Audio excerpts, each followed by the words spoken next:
ever see an interview with Mike Judge though? You expect it to be hilarious, but it's like He sucks. It's painful. It's painful. He has one of the worst Rogan appearances I've ever seen. And it's like an hour and 40 minutes. You know, That's right? it? No, It would have been like 3 hours. No, and it's a long hour and 40 minutes. He gave him nothing. You know how everybody's like, oh, like he's probably like autistic. Like, no, this time I'm definitely sure Mike Judge is autistic. Did he want to do it? Maybe. Yeah, he's fine, but I just don't think. Normally Rogan does like 2-3 hours. Yeah, His sweet spot that he likes is 3. yeah. But it was just like he would ask him questions, just get like a 1-word response. And it wasn't like he was being a dick. It's just like I think he's this odd fucking guy. Yeah, but that's every Mike Judge interview I've ever heard. Yeah. Point that a little. Yeah, just there you go. Like those guys on the fucking the guys on the Oh yeah, Jumbotron. before you got here, we were talking about like those YouTube highlight reel videos. They're like supercuts of like dudes like getting on the Jumbotron at sports games and doing the. I mean, how could you not? My other new favorite Were you thing. on there? Yeah, several times. My other new favorite thing that 2 dudes will do is kiss on the Jumbotron. That's a good hilarious. Because it used to be like you'd see like Kiss Cam and it'd be 2 dudes would be like, oh no, get out of here! What the No, fuck? I'm not fucking kidding. And now like 2024, it's like, all right, let's go. And just fucking 2 dudes don't That's even know each funny. other, just going to town. Like, yeah, dude, that rips.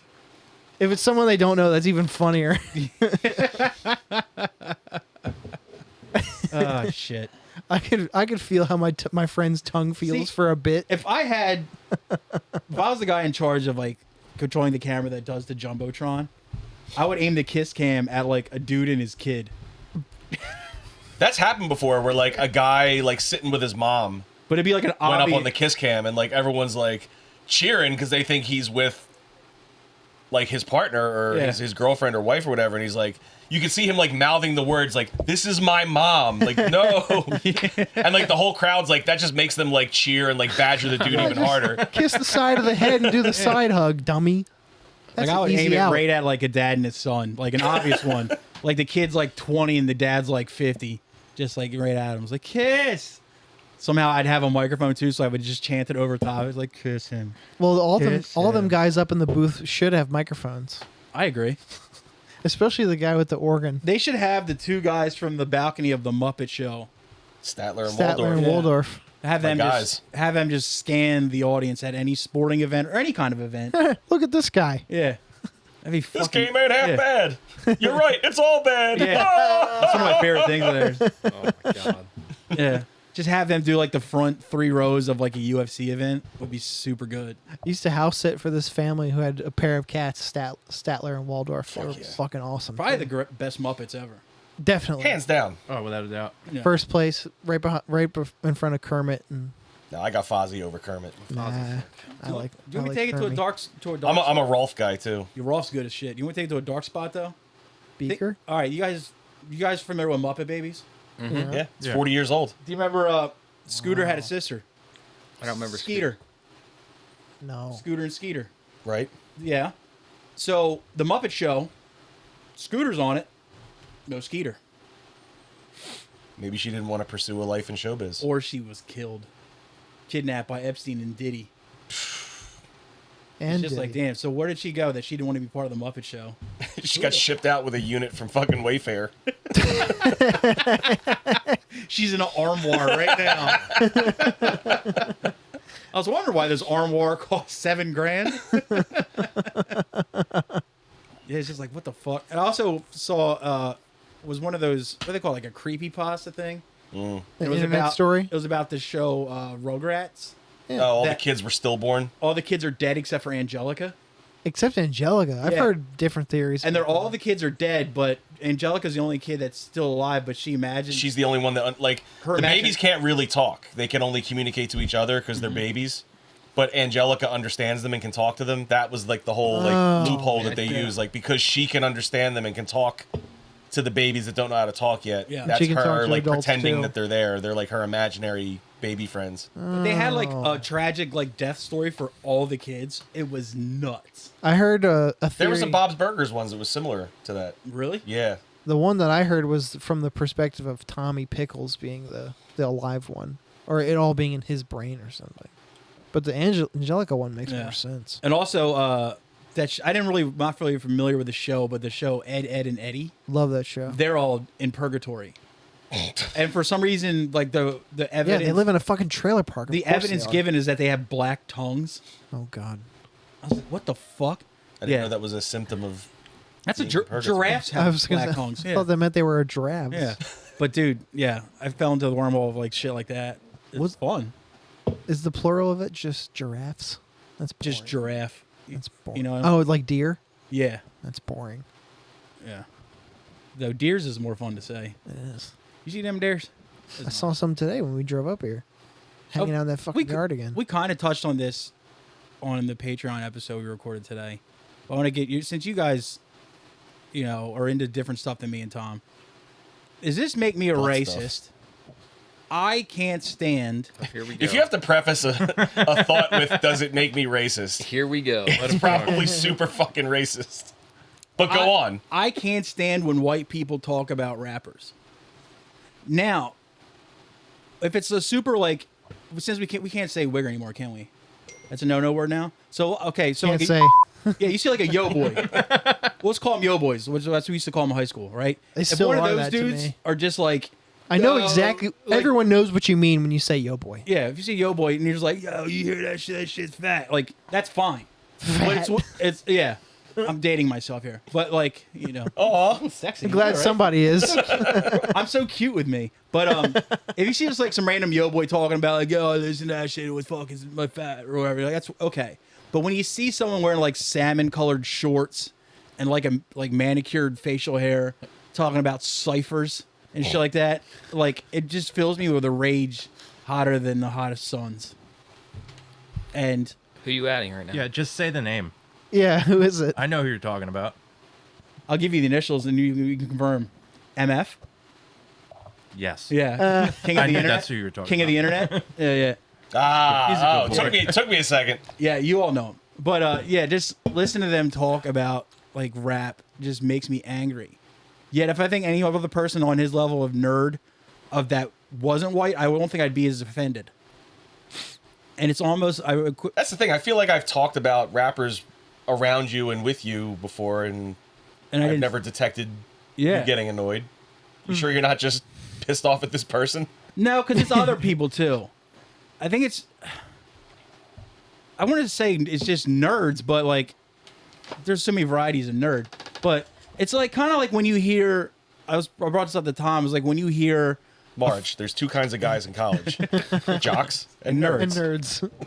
nerd. But Sorry. when you see a really fat person, like someone my size, commenting on the UFC, you know Doesn't what I that mean? make you fucking angry? Yeah, right? Like, I'm not getting into like I'm some sort of self-loathing fat guy, though even I am. But if I saw like some dude who looked like me, like talking about like his ground and pound game, you're just like I would just like shove him in the world's biggest locker. Like, this is fucking awful to listen to. So just listening to someone that like built like me talking about not even just fighting sports, but even like football. Athletics. So I'm Yeah, saying, in like, general, think, it's like- think about how many overweight guys just fucking talk shit about football every week. Oh, there's the armchair quarterback is a cliche for Though, a reason. I think overweight dudes can serve a purpose on a football team if somehow they ended up on one. But if you hear like a dude like me talking about someone's skill on like a basketball court, you'd be like, shut up. I'd love to hear your opinion. On what? Everything. Well, I don't know anything about sports enough to really comment. That would make it so much better. Like, I would just talk about like their name and like what they look Keep like. going. yeah. I wouldn't. Well, you got to give me a picture and like that, and I could go off that. But I don't know anything about skill. I just know what my mom knows. Neither do She likes 99% of the people who she call likes like sports Wise radio and She likes yeah. Dominican butts. That's all I know about her. All them guys are just filling time. Yeah. That's the thing. Like those radio hosts like prey on callers like that. But as a dude who watches sports, doesn't it kind of like bum? Like, you get more annoyed when a know nothing is built like me, or if a know nothing is built like you. I don't give a shit about that. I really don't. You're not even just a little bit more angry when some like fucking dude looks like the comic book guy is like, you know, like he can't even like cover this over under whatever thing. See, I He don't know. can't even cover the over under. See, yeah. Worst I- episode ever. I'm an equal opportunity hater with people who talk about sports like that. True, but for some reason, fat people talking about, People who talk about sports, end of especially sentence. like fighting sports. You're like, Except Jordan. Wait, He but doesn't talk about the sports. He exception? talks at you Talks about at you sports. about sports. Fat dudes talking about wrestling. That gets a pass. like WWE wrestling. Yeah. Not like Well, that's because it's a spectator sport. I don't know. That gets a little hard too. It's a lot. it's real to me, damn it. It's a lot. It's just it's Broadway. I think for you just nerds. hate people fucking. liking stuff. People fucking. That's not true at all. I'll show you my internet history. He I does. just, oh no, finish your thought. I just hate what? I just think you hate people talking about sports. Yes. Sports. You just don't care. Sports. I don't care. Like, but it does. I don't. Dennis care. gets You to don't ride need the to. You don't fancy need. You car don't 'cause need he's to. the good You don't guy at need to sports. dissect it. I don't hate it. You do. I just no. If it's like all they're talking, if it's all they talk about, yeah. But if we Just keep it casual. like we all meet up here, and you guys watch sports, and you're just like, oh, did you watch this? Yeah, and it's like a 20-minute conversation. Fine. But if it's like monopolizing the entire hang session, yeah, I'll be like, yo, shut the fuck up. Yeah, but can't you just say any subject that gets dragged out for that long could be painstaking? Yeah, but the problem is, I feel like when someone punishes you about sports, it's like socially acceptable to do so. Like, Yeah, I that's can't a great walk up point. and give you a fucking dissertation about what I love about X, Y, and Z band. It's but only- you can come up and tell me all these stats about a team Yeah. I don't give a fuck about. That's Yeah. a Shut great up. point. It's only Yeah. socially acceptable to what you allow. Like, you can always tell someone just to walk shut the fuck away. up or walk away. It's one of the only Hey, yo, things. shut the fuck up. It's one of the only things that gets a complete pass Yeah. interrupting a work day. True. Oh my fucking god. If you get the right person on a tear about a sports team or game or whatever at work, you can stop working. See, that's the thing. With the exception of It's a being, great cheat being code. at work, I try to be, like, more selective than ever with who I surround myself with Yeah, in my free time. sure. Yeah. So, Time is precious to yeah. us. So if someone's gonna like punish me about some shit I don't care about, like I can, like you said, like I can just tiptoe quietly away from that conversation. I'm pretty good at reading the room sometimes. Whereas, like, one of the things I really nerd on is comic books. I know nobody else around me is into that, so I don't bring it up. I don't sit down like in the most recent issue of the Green Lantern. I don't get into that shit. But I don't think, dude, sports fans can do that type of room reading where they're like, oh, these are obviously basement dwelling weirdos. They don't give a shit about the Eagles. You are selective with your comic book blab. It took us having a special episode Yeah, just to get you to yeah. talk about it on a microphone. And then I was fucking, because I knew those guys were into what I was talking about. Exactly. So, okay. But that was fun. I don't hate sports talk because some of it, the non-athletic part of sports talk sometimes is fucking fantastic. The thing is, the world of sports is so full of scandals. Exactly. what You I'm don't talking about. have to like sports to be into the entertainment value that comes with like the most recent news story of like someone getting in trouble for doing something heinous or crazy or hilarious. I love the 19... Like everyone knows who Antonio Brown is now. That's exactly what I was going to bring up. Matt Bennett, he's funny because when he tells me these stories about like athletes going nuts, he's like, I know you don't like sports, but ... He brought up that Antonio Brown guy and sent me a picture of this dude. He's like, I think, was he play football? Yes. He's in like a pool at, I think, a hotel. Yeah, he was at like a resort, Yeah, like yeah. just beating his meat in front of like a bunch of girls, like chilling And in the there's pool. this picture, like there's like this white girl just up against like the edge of the pool, and he's like coming out of the water in front of her, but it's just his butt. Is he the guy who put his butt on her? Yeah, God, he's like that's coming good. out like Free Willy, right? But it's just his fucking ebony cheeks just right there in front of her face, and she's just kind of like off to the side. And then it's like later on, it's like him doing it. Like when you see his face, and he's just laughing hysterically. Oh my god. I love things like that. The '86 Mets, I love that. But yeah, shit like that, I fucking love it. What does that mean? The 86 Mets. Mike, you want to handle that or? I mean, think about how much cocaine the average ball player did in the 80s. And even those guys were like, yo, these guys are out of control. Yeah, Oh wow. the entire team except one dude. Doc Gooden, Darryl Strawberry, Lenny Dykstra, like, Oh. need I Yeah. say more? And they were like all these like crazy coked out like binges and just fucking wild stories. On the team was this guy named David Cohn, who I don't remember what position he played, but he was, I guess you call him like just one of those dudes. He doesn't drink, doesn't smoke, doesn't curse, goes to mass every fucking Sunday. Kind of like Tom. Married. Yeah, kind of like Tom. Married and called his wife every like couple hours and shit. So a cool guy. Yeah, so like, and there's the stories that he came out with later. Like, he never snitched on his team ever, but he just did eventually come out and say how bad they terrorized him for being that squeaky clean guy on the '86 Mets. See, you can't get ahead being a nice guy. It sucks. He's like, I love my teammates, you know, and we were great. We had fun playing, but those bus rides were taxing. It's like it's hysterical. And like, taxing. and he actually went. It's funny to listen to him describe the stories, but he, like I said, he's like a really clean cut dude. Didn't curse or use like any kind of like suggestive language. So listening to him try to describe the shit that Dykstra was like doing to him, That's good. was so fucking See, funny. that's where I draw the line, though. I might not. I'm still pulling for my guy Nails to Cupid's dart to land on him and Bobes. Yeah. Oh God. That's where I draw a line, though. Like America's power couple. I don't drink and I don't smoke or whatever, but I do love a good hang, Yeah. and I love the hang. Yeah. I can hang around and I can curse. Now You hang out with Lenny Cussing's Dykstra, cool. you're gonna. Now imagine you were hanging out on a bus that's going, you know, cross country with the most coked out athletes ever. Why wouldn't they be flying? That's so stupid. I It's not economical. This is the '80s, man. Maybe there wasn't as many airports. Yeah, it was before. Flying, it was not. Even in the '80s, pro sports wasn't as lucrative as it seems Yeah. today. Oh, come on. It wasn't. I bet it was. Not as lucrative as it Nah. is. Not private jet lucrative. Nah, they were high. They weren't there yet. There was money there. And Oh, also I'm not saying. and also I'm not not- saying the owners weren't taking the lion's They share of were the money. hiding it. And also not baseball. I don't think has baseball ever been like the top earner of the four. Baseball was gigantic. I mean, it's the forever. only sport without a salary cap. So yeah, if you were a Okay. team with a big bank like the Yankees, then yeah, you had luxuries like Yeah, that. but these were the Mets. yeah, the They Mets, weren't even Yeah. Mets they were were- in a different. They weren't even the highest paid team in their state. Yeah, you know? that spelled it out, Yeah. actually, the Mets. Yeah. And I don't think they ever, you know, I don't think baseball did the numbers that NFL did. No. No, they never will. Yeah. Never, ever. I mean, there's a lot more games. So you got to imagine that It's punishing. going by that logic, hockey bus rides are probably nuts. Hockey. It's probably fucking insane. How many hockey games are in a Probably season? not anymore. Yeah, they don't. I They don't don't, know. Squeaky they don't clean travel now. by bus. No one wants to get in trouble.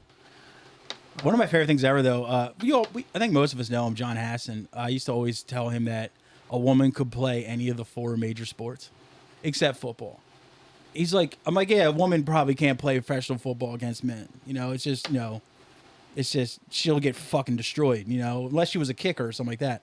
But I was like, there's no reason a woman couldn't play MLB, NBA, or NHL.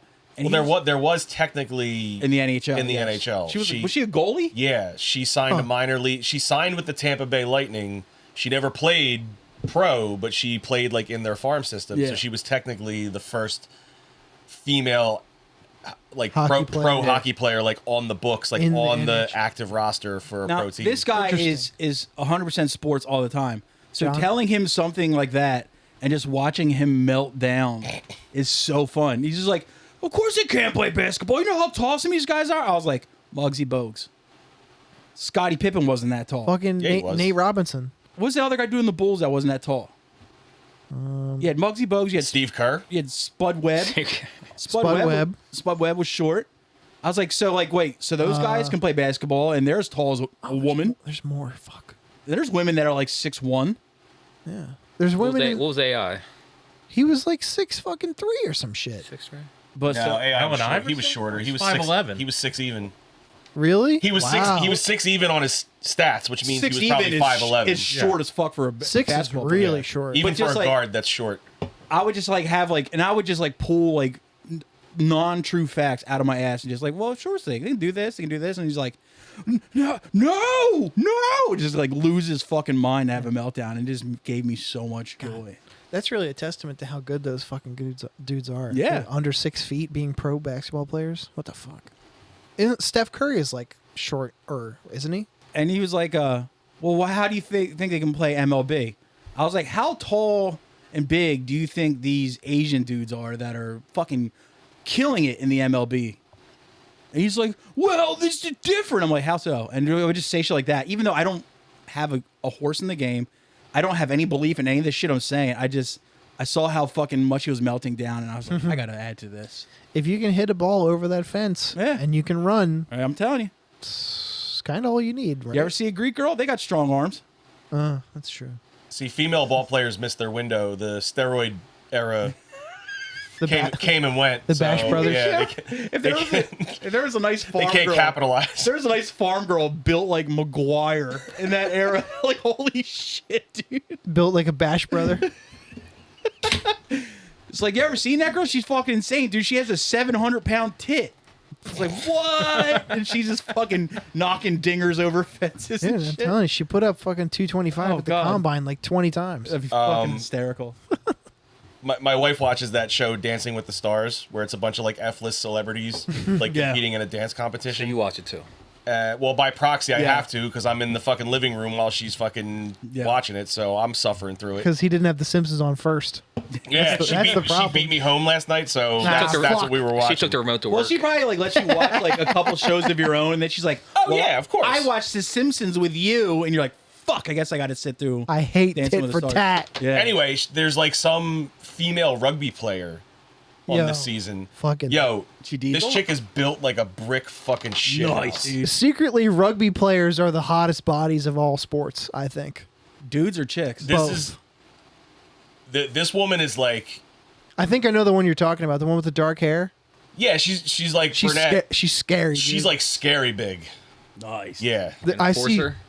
Fuck. Yes. she could like all five of us could try to fight her and we would lose by a wide margin. All right, Dennis, you go first. I don't know Yes. if this counts as the same as like Dancing with the Stars, but I saw a commercial when I was catching up on Bob's Burgers, and it was the one with Dr. Ken. No ketchup on my burger, please. It was the Dr. Ken show, I don't know.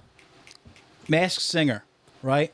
And they were like, they would take the it was like these two people, like they're kind of like in mascot uniforms, singing, and then they take off their mask because everybody's like, oh shit, and losing their mind, and it's like the most Z-list celebrities. On Danny the show. Bonaducci. Yeah.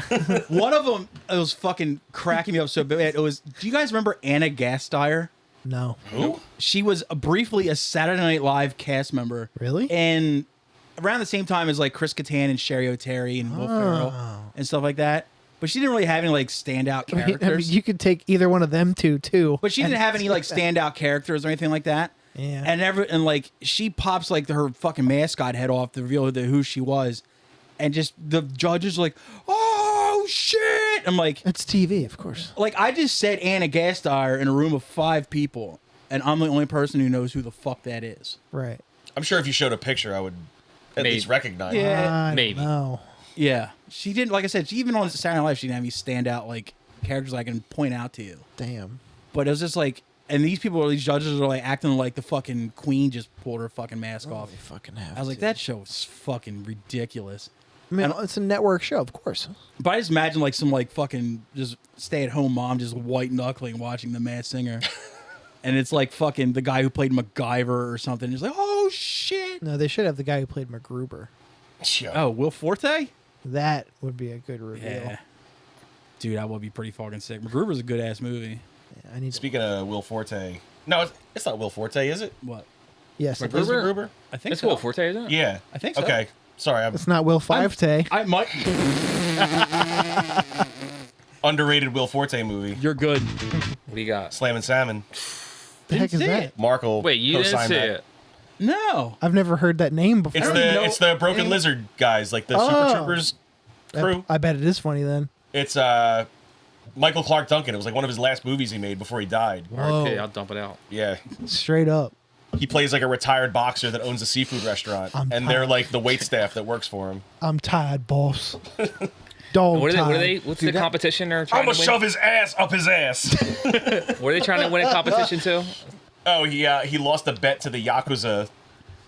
No, but they're all selling. They were albino midget hunting. Oh my god! I need to see this movie. No, but what are they all trying to win tickets to? What concert? Oh, Nora Jones. Fuck yeah! Yo, Nora Jones is fucking good as shit, dude. Oh man, Yeah. I'd see Nora. That movie's solid gold.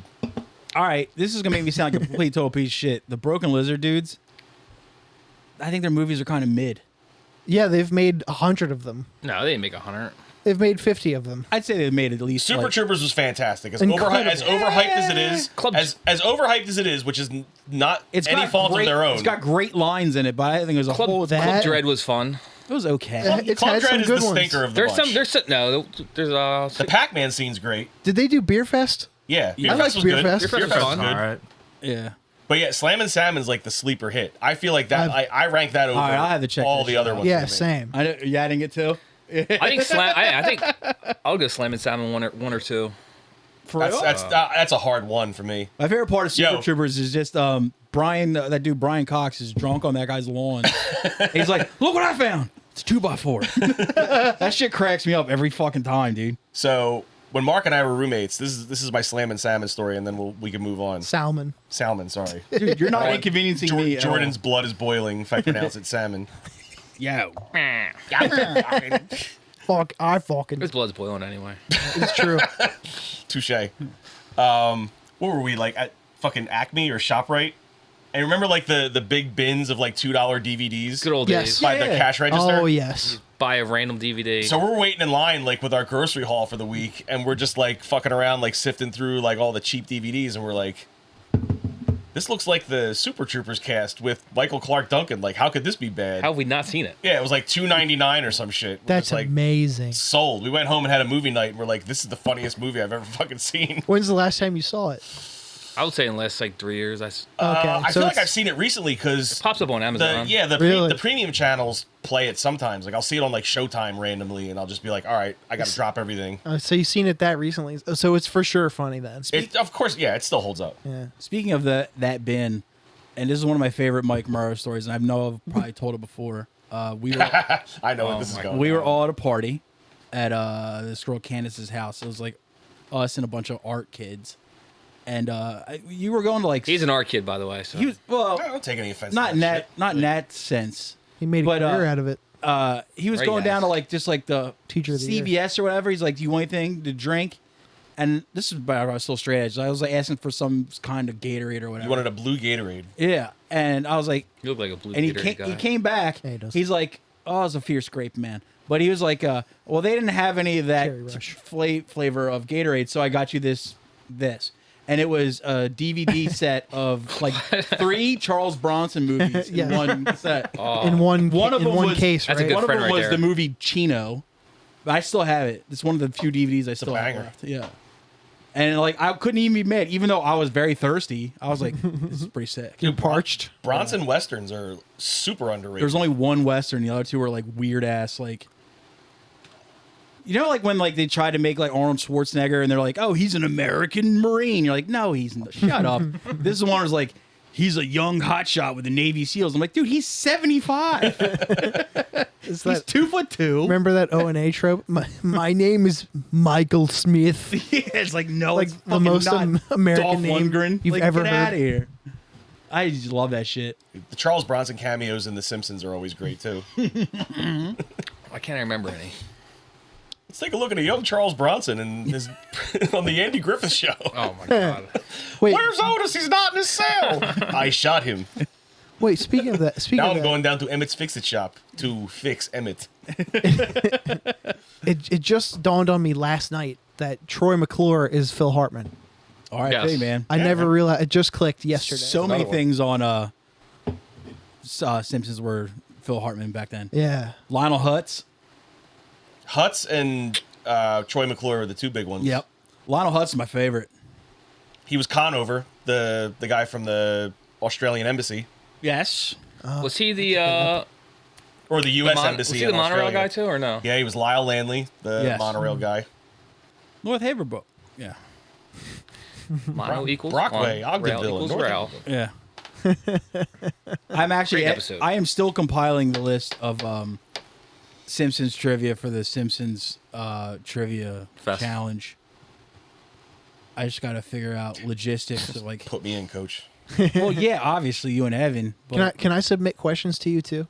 for Yes, that list? absolutely. No, Excellent. no AI questions. Yeah, no more AI questions. Damn, for us. what's that? That was a fiasco. Huh? You're doing AI questions? He did when we failed. had It failed Evan- miserably. It was Evan Zook and Mike. Him. And it was basically them just fact checking the questions that were being asked. It was nuts. But like, yeah, we did that episode, and then like 15 people reached out to us and were like, "Next time you do Sims Trivia, and come on!" And I'm like, "Fucking Christ, dude!" So we could do like a we should do it. Martello would be good. Mm-hmm. Yeah, but Bill. getting him here is a pain in the ass. Mark, Yeah. Bill. Yeah, We could do- Martello's in soft now. I don't know if he can do it. he's too big for podcast. He's too busy ironing out his summer flannel. No, I love Martello. He's the best. He's a great guy. Some say he's still waiting on those pants to dry. What? I don't think he wears pants. He's a shorts guy. Yeah. He is like a shorts and winter guy, isn't he? I've never seen him Safe- wear pants safe bet. before. So. It does feel good on the balls. God, what the fuck is that? Like a nice stiff, like cold breeze on your nuts. What you got on now? Shorts or pants? Shorts. It's summer, dickhead. No, actually, that's one of the fat guy tropes I don't fall into. Like shorts in the winter, pants in the summer. I will wear like flannel overshirts like way too late in the game sometimes. Late? Like in May. And this is like that time of year that's like really frustrating because like when I leave for work in the morning, it's like 50. 50 something. When And you- then when I leave work in the afternoon, it's 80. Yeah. Yep. Sweating your all bit. Yeah. Sweating your bowl. And in my classroom, it's like 60 degrees because the air is cold like as shit. fucking blowing full speed ahead. Yo, Dude. my schools, every school I ever went to could never regulate the fucking temperature. We never had air conditioning in the schools I went to. I had window units. Yeah. We either had They wonder why 40% of our student population's like home with walking pneumonia. or people fucking sleep in class. Yeah, It's we so had hot. We had window units, but like they only had a certain amount for the school. So like you would have the window unit one day, and then the next day it's the classroom over. Then the classroom past that. So you maybe had it once a week. You would have the window Man, unit. that custodian had to keep taking it out. Air share. I Yeah. feel bad for that guy. Shout out Jerry, dude. I didn't know how much you were suffering. That Dude. sucks. Sore ass shoulders every day, dude. Dude, there was You're over here days. throwing milk on the ground too. You know, but you know what was? Fuck you, Jerry. Bad milk. Oh, the milk sacks, dude. Malk. Those are nuts. But Malk. vitamin R. Yeah, Not even milk. It's milk. my bones are so brittle. You know what was sick though is like sometimes like when we didn't have AC, it would be so hot out they would actually have to send us home. That's awesome. Yeah, They would just turn the lights out for us. Yeah. Like, Yeah, that was a trick Yeah. to make it cooler somehow. So the saving grace in my old district that I started out teaching in, we never had central air. Like if you went out to the store and bought a window unit for your personal classroom, your room felt a little better. Mm-hmm. But like there would be like the first couple weeks in June when you're still in school, where like kids were legit like keeling over and passing out in the hallways because it was like a fucking sauna, and they would be like, "All right, half day today, like we're sending everybody home." Like that's how bad it would get. Damn. because like no matter how good or bad your AC is, you still have like 20 kids. That's 20 like It's people breathing and shit. body heat and shit. And they Like, couldn't install air ducts because the building was so old that like, oh, we got to tear out all this asbestos that's in the walls, and like we're gonna pretty much have to like demo the whole building and rebuild it to like put in a central air unit. that's what's So happening in Philly now. Yeah. it's like, oh, we're gonna just keep saying we're gonna eventually get to it, but never get to it. Yeah. And I was in that district for 8 years, and every year they're Never like, oh got yeah, to we're gonna do it this summer, and then okay. I remember my high school was one of the first ones. Like I think That it old was- gag. It was like the third year I was in high school. They actually had like AC put in, like central AC. But they were the rotunda's gonna get an air conditioning for but they were that still building does. like super like cheap about turning it on. Like they would turn on like the last 3 days of the school year. And you're like, fucking Christ. Like the days that no one even went anyway. My schools, was especially my fucking high nuts. school, had, senior skip day. We're turning the units on. yeah, Senior skip day was sort of like May 15th. my high school had essentially good central air, but it was only really good in some people's classrooms, and they'd be like, "Yo, I'm going to Mrs. Such and Such's class. She's got the good AC." Our district fucking chess moved us with senior skip day because they're like, oh, we found out what day senior skip day is going to be, so we scheduled the prom on that Thursday. Oh, and if you didn't go to school that day, you couldn't go to No, prom, no, right? they were just like, fuck it, like we know you're not going to come to school anyway, so we're going to at least get a discount on the prom venue out of it because we're booking on a Thursday and not a Friday. On a Thursday. For me, senior skip day was whatever day I wanted. Yeah. That too, yeah. That's probably the reason I was 5-year high school plan. I love Is that even a having- thing in your school? the lack of going. What? Skip day? Yeah. Still a thing? Do they do the senior prank? They did in my school, but the thing was sucked. Go ahead. I think I told this story last year. It was like this time last year, kids got a hold of a ream of like the school letterhead and printed out the letter saying that they were doing penis inspections. Yes. That's really fucking Solid. Solid as That's shit. a good. A year or two before I graduated, kids got a hold of like the little push chalk thingy, you know, the chalk football like field? the outfield lines, like and they drew a giant dick on the football field like the night before graduation. Damn, school in Jersey rules. Like the night before the graduation ceremony was supposed to happen. So God, like that's sick. they had to pretty like good. set up folding chairs over like they like washed most of it off, but you could still see like a faint dick and balls like around like the I was seating gonna say, area. how the fuck did they pull that out? He's saying they, but it was really we know. It sucked at my high Statute of school. limitations. It sucked at long my gone. high school because like the school started to lean in to the senior prank. It's like, oh, senior prank day is this day and blah blah blah. Like, Yeah. we hope you have something good for us this year. Oh. And when they do that, everybody's just like, I don't even want to do this now. Yeah, Like, too many adults are pushing Yeah, it. Yeah. It's not fun. You've taken it all out of us. We don't want nothing to do with it. Maybe that was their point. Yeah, Take a- Yeah, it's obviously. reverse psychology. Yeah. Psychology. And it worked because we're always like, Yeah. if you guys think it's fucking cool, like go fuck yourself. It's like all the old teachers in my building that are like, "Oh, follow me on TikTok. I got all my cool teacher TikToks." Go fuck And all the kids yourself. are like, "Fuck you! Like TikTok's not cool anymore." Yeah, fuck off, cop. Nice try, China. At officer. Ossifer. Our senior prank sent a teacher to the hospital, so it was kind of sick. I stand by what I said. School in Jesus Jersey. Christ. Good old, Go on. good old days. We did You're just gonna keep that from us this whole time? I was waiting for my Spike turn, this but morning coffee with fucking Molly. Okay. Okay, No. fair. I like that. He waited for his window, took it. He's like, Like a mic pro. drop. Like, go ahead. we did sprint to class day. So the bell rang in the morning, and the whole senior class took off running. Spanish teacher tried to jump in front of everyone and say stop. They didn't stop. And Did they say it in he was Spanish? out. He did not say that. And the kids weren't really good students, so they was like, what is he saying? God. Run faster? It would have been funny, like if they ran him over and it was like Indiana Jones just flattened on the floor. But no, sadly, it was just bloody. Then his like Sucked. feet just peel up. Yeah. No, cuidado. He was kind of a dick, so it was kind of funny. Oh, but fuck, dude. I don't Anybody get in trouble? no, There's no. not too many people to blame. Too many people who you Yeah. I think the biggest Ah. prank in my high school was tons of girls getting pregnant. It's a pretty good prank. There wasn't that many of them. Long game. Yeah.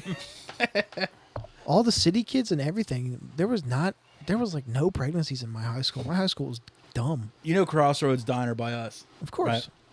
Last time I was in there, the You girl that waited on me was a girl that got pregnant twice Twice. while we were in high school. She would have thought she would have thought she found out what caused that. Same dude? I don't know. No way. You know it wasn't. But she was like, No shot. you know the girl that was Dude. like the first girl with tits? Fuck yeah. Yeah, she got knocked up twice during high school. Didn't Imagine being a dude, be like, he had 2 kids at 18 by the time he was 18. Right? if that. Dude, the first girl to get hot always fucking goes south. Oh, early, yeah. man. Soon ripe, soon rotten. That's why you got to be the girl that's like a Bars. 6 or a 7. You know? Get hot later. Blossom Yeah. into like a 9. Yeah, exactly. Yeah, ugly ducklings, man. You just go like, because all the ones that are 9s in high school, they get fat arms like the year they get out, and it's just like Just all the I'm good. arms. just the arms. They got bingo wings, but they're still rail thin for some reason. You're like, how did that happen, Stacy? You know, Fake, it's like, fake blonde hair. yeah, Or Ugh. like their entire torso stays kind of small, but like, and they have no butt, yeah, but their legs get big, yeah. and it just looks like they have 2 giant stovepipes And it looks like leading up to their It looks back. like their hips ate their ass cheeks. It's so Yeah, strange it's looking. Funny. It's like you were hot till your teeth turned gray. Shout out to Ashley. Ours was Stacy. Yeah. I'm happy to be a late bloomer. I just look like Same. I looked like a child my whole Me, high school dude. You're like a life. fine wine, baby. Dude, Yes. when I was in 8th grade, I looked like Phil. That's sad. I was a hairy boy. I was a hairy boy. Yeah, I don't, Being very nice and That was very very- funny got me a long way in high school, but that was a very pointed that was all I had observation. going for me. Dude, I was the first kid with. I had a unibrow in like 7th grade. It was brutal. No, I was the underdeveloped gay kid. Yeah. Well, Now I'm the now over. you're the Yeah, now you're overdeveloped. Already Now you're just the overdeveloped. handsome gay Overdeveloped kid. gay kid. Yeah, Joke's on you. that's okay. Welcome to the Irrelevant Delivery Podcast. 2 hours later. It is our 2nd anniversary. Yes. Happy Yay. anniversary, Thomas. Damn, 2 years of baby free. Shit rules. Baby free. Yeah, our first episode I recorded with a fresh vasectomy. Oh, Remember? that's true. Oh, shit. So, I thought you were about me because my nickname's the baby. There's that too. Yeah. Well, Sorry I didn't wear the tux this year. We brought just to prove that we're not It's hacky to horrible- repeat bits, you know. Yeah, it's It true. is. Just to prove that we're not total pieces of shit. We brought 2 Italians in with us today. We got Sleepy Phil from Marc's Ground Italian? is here. No, he's not. I'm Irish and Filipino. Exactly. We also got the top wop, Mike Murrow here, son of Rick. Shout out Rick. Always. And also He's a good guy. the former Samson in the hair department. Now he looks like fucking River Phoenix in Indiana Jones 3. meets Hillary Clinton. Marc Greene is back. And he's actually close to the microphone for once. We appreciate that. Boys, thanks for being here. We had an Italian. It's your anniversary out there. We had an Italian last week too. I'm yeah. gonna turn it over a new leaf, dude. Yeah, who was here last week? Tony Poconos. Okay. Yeah. Speaking of it, Tony Poconos, Yes, he was. this whole podcast is brought to you by Parlay Philly. Yeah. Yeah. I thought that was a parlay. And also Pickles Premium Pickles. Yo, shout out to the god. Yeah, who was also here last week. Not the CEO, but the man behind the curtain. the CFO, Yeah. Larold. Yeah, shout out to our boy Xavier though. Dude, I put some. He gave you the Father he gave you the Pickle. re-up. Yeah. Speaking of parlay, I saw a pretty good Roy Hobbs tag on my way here today. who is that? Yo, Who stop, is he? stop snitching. Yeah. Who's that? He's always all over Newark, Delaware. It's crazy. That mysterious figure behind the curtain. I put some pickles premiums on some sandwiches that I brought to work. Jesus. Man, they set it off. Fuck yeah. Did you send that to him? Nah, I'll send it to him. I was on my way here. Black Forest ham. He dropped the gem on us last week. We were doing the homework segment. Damn, I won't talk about my sandwich then. Damn. We'll get to your sandwich. I'll talk about a sandwich. We were talking about the homework No, segment. Episode title. You'll sit your white ass down and listen. We'll talk about a sandwich. Episode title. We were talking about the homework section, and then one of them was suggested was a podcast, and he just out of nowhere goes, "Tony, don't do podcasts." Oh God. So Tony, don't do podcasts has been like fucking me up for a solid week. So he was outside pissing, and Yes. you could hear it from in here laughing. my stream's going all over the place, hitting my Crocs. But back to the sandwich. I want first off, what meat was on it? Black Forest, Black Forest ham. What kind of cheese was on it? mild cheddar. Not bad. Okay. What kind of veg? 2 for 2. Any Well, other? First of all, pickles premium pickles. Okay. Any other The vegetable? the on it? spears. No, No. kept it pretty What simple. kind of bread? This like kind of like healthy bread that was in Kelsey's fridge. It was good though. So like a grain bread or like a wheat Something- bread or It was a wheat, like lots of grains on it, Oh, keep going. And- keep going. yeah. and honey I'm almost there. Dijon mustard. Oh. Yeah. What? I'm not a Dijon guy. Why? I'm a Dijon guy, but not a honey. Gouldens brown. I mean, I like a brown too, but a honey Dijon is something nice. I like I'm the a Dijon guy. I like the baby chick brown. Ham and cheese Mustard. though, I gotta do brown. Spicy. brown. Yeah. I'll do it Spicy next time. brown. Yeah. The next mustard I buy will be that then, because I'm on a ham kick lately. Yo, But I think I said this on an episode before, but like have a lot of I do sandwich the talk. pickle spear on hot dogs now too. It's the best. dude, I just Like I got always into like that I always like recently. Chicago style dogs, but even when I'm not putting like the whole like veggie counter on it, like I'll just do like the single spear. It's a lot of work to do it, and it's kind of like what kind of defeats the purpose of a hot dog. But Well- I will cut up a pickle spear, like I kind of dice it up, then put that across the hot dog. So you're So making relish. like fat relish. But it's not as wet and just like, you know what I mean? Well, there's Pause. brine. But So it's fucking fantastic. it is. I wouldn't argue. That's something I didn't get into until later in life. It used to just be like ketchup, mustard, nothing else. But now, different kinds of mustard, some diced onions, some pickles, Fuck, I want a hot dog right now. I had a hot dog on the way here. Dennis could probably guess from where. Wawa. Deerhead. Really? You naughty dog. dude. Fucking love deer head. So fucking good, dude. Damn. I took my wife and my brother-in-law to the I'm going there doghouse for the fucking first tomorrow. time Oh, this summer. doghouse rips too, man. That's a good one too. Yeah. We went over the summer. They experienced it for the first time. It was fucking religious experience. I'm working Yeah, in man. Newcastle Good right stuff. now. I'm going there fucking tomorrow. Fuck yeah. Yo, sleeper item on their menu, their cheesesteaks. Really? Yeah. Really? All right. All Because these- we shared a couple dogs, and then we were just like, They make sandwiches too? yeah, like their cheesesteaks like don't look half bad because we saw a couple people having them. We're like, let's try one. Yeah, Deerhead has other options, but I'm always like, Banging milkshakes too. it's like I came to Deerhead for a reason, Yeah. you know? Well, they're down the street from the Dairy Palace. They better have good ice cream. True. You squinted at me like you doubted me. No, I'm just deep in thought thinking about ice cream and hot Skeptical dogs. boy. Damn. Dairy Palace rips too, dude. Peanut butter milkshake. The week this episode comes out will be the last week that they're open this season. DP. Mm-hmm. Pause. The last day for ice cream is October the 6th. I found this creamery. It's the UAD it's run by like the UAD. That's UD Creamery. Yeah. Is that what it's called though? Mm-hmm. Yeah. It has some banging homemade ice cream. My mom and like a lot of older people swear by Woodside, but it doesn't. Woodside's banging. It's good, but it doesn't come close. They have the peanut butter and jelly ice cream is really good. But if I'm going out for ice cream, I want soft serve. Another thing that's sick about Woodside, you can look at cows. Yeah, you can That's fucking rips. Dude. Cows are sick. You're wolfing on a fucking ice cream cone and there's a cow just chilling in front of you, dude. It's so sick. Yeah, they're all like, You can like tip like the last of your cone, just like, what's up? You acknowledge them, dude. dude. Then they're eating themselves. It brings me back to King of the Hill talk we had earlier. Remember when Bobby Hill killed a deer? And before the deer dropped dead, it gave him a nod. That was so sick, dude. Hank took him hunting and like he was like really like upset about having to kill a deer. But he fucking shoots one and before it drives it's just like tips the head to him. I was like, fuck yes, dude. Damn. It was so good. I thought I heard you guys talking about King of the Hill as I was like setting up. Yeah. Do you remember when Netflix first got the streaming service on the computer?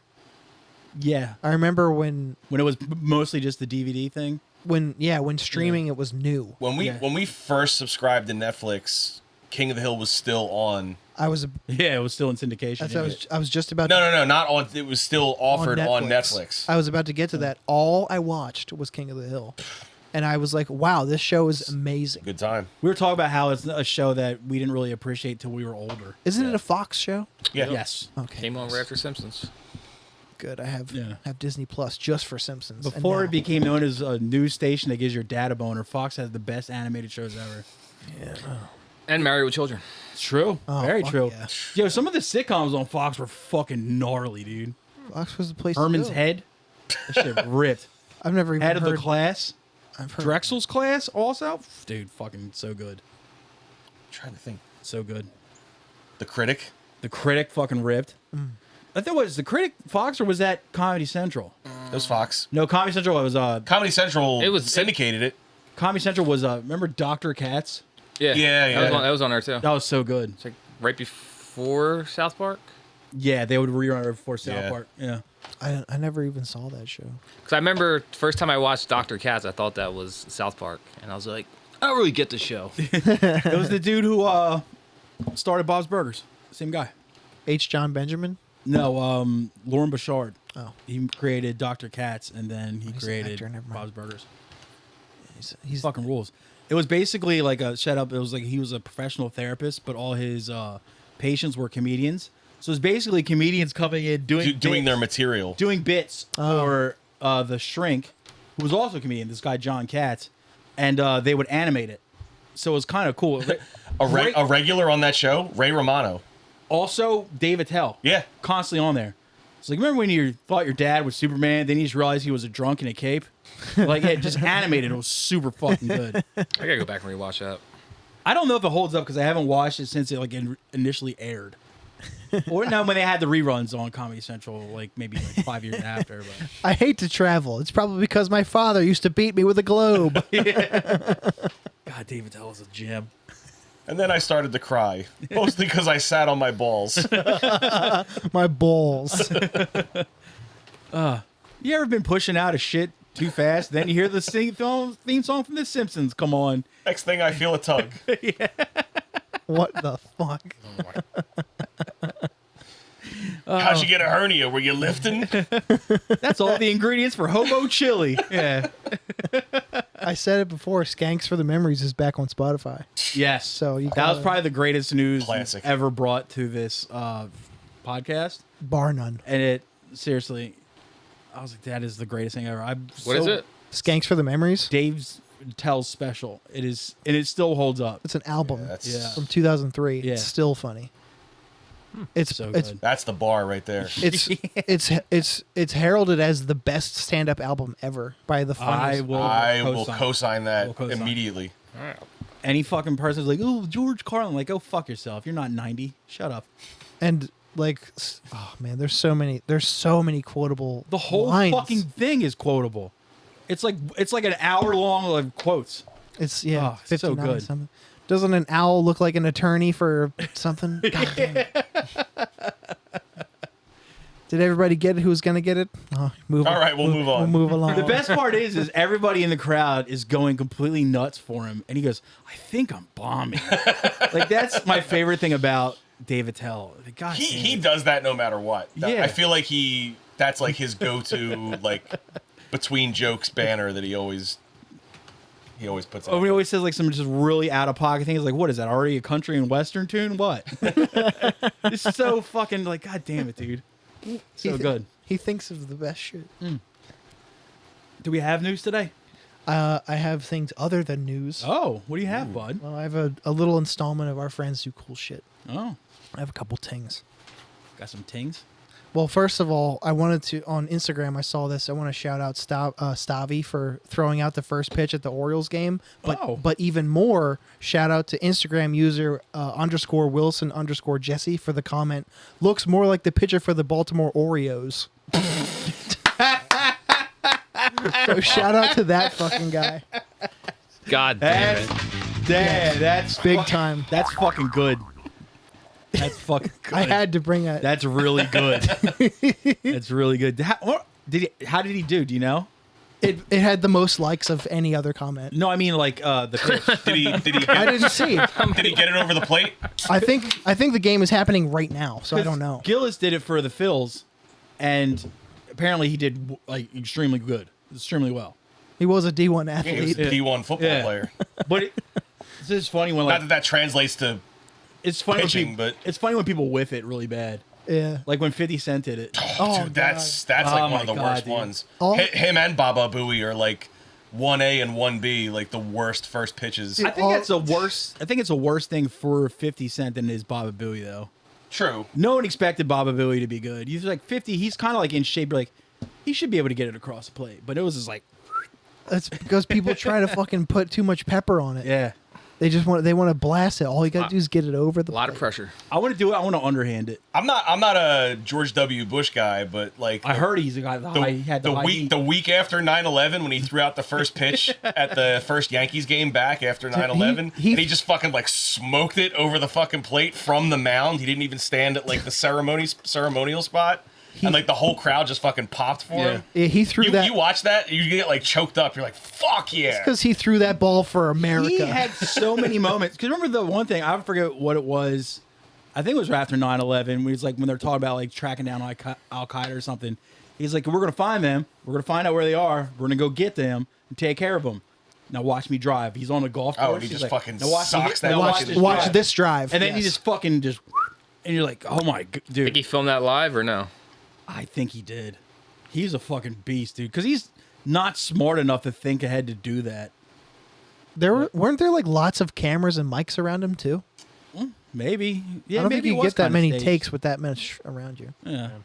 But still, there's apparently like numerous lists you can find on YouTube. It's like the top 10 celebrity first pitch of like the seasons and shit like that, or whatever it is that they do that for. So that's kind of fucking cool. They should do that for football. Have them kick, I was at do a field goal kick.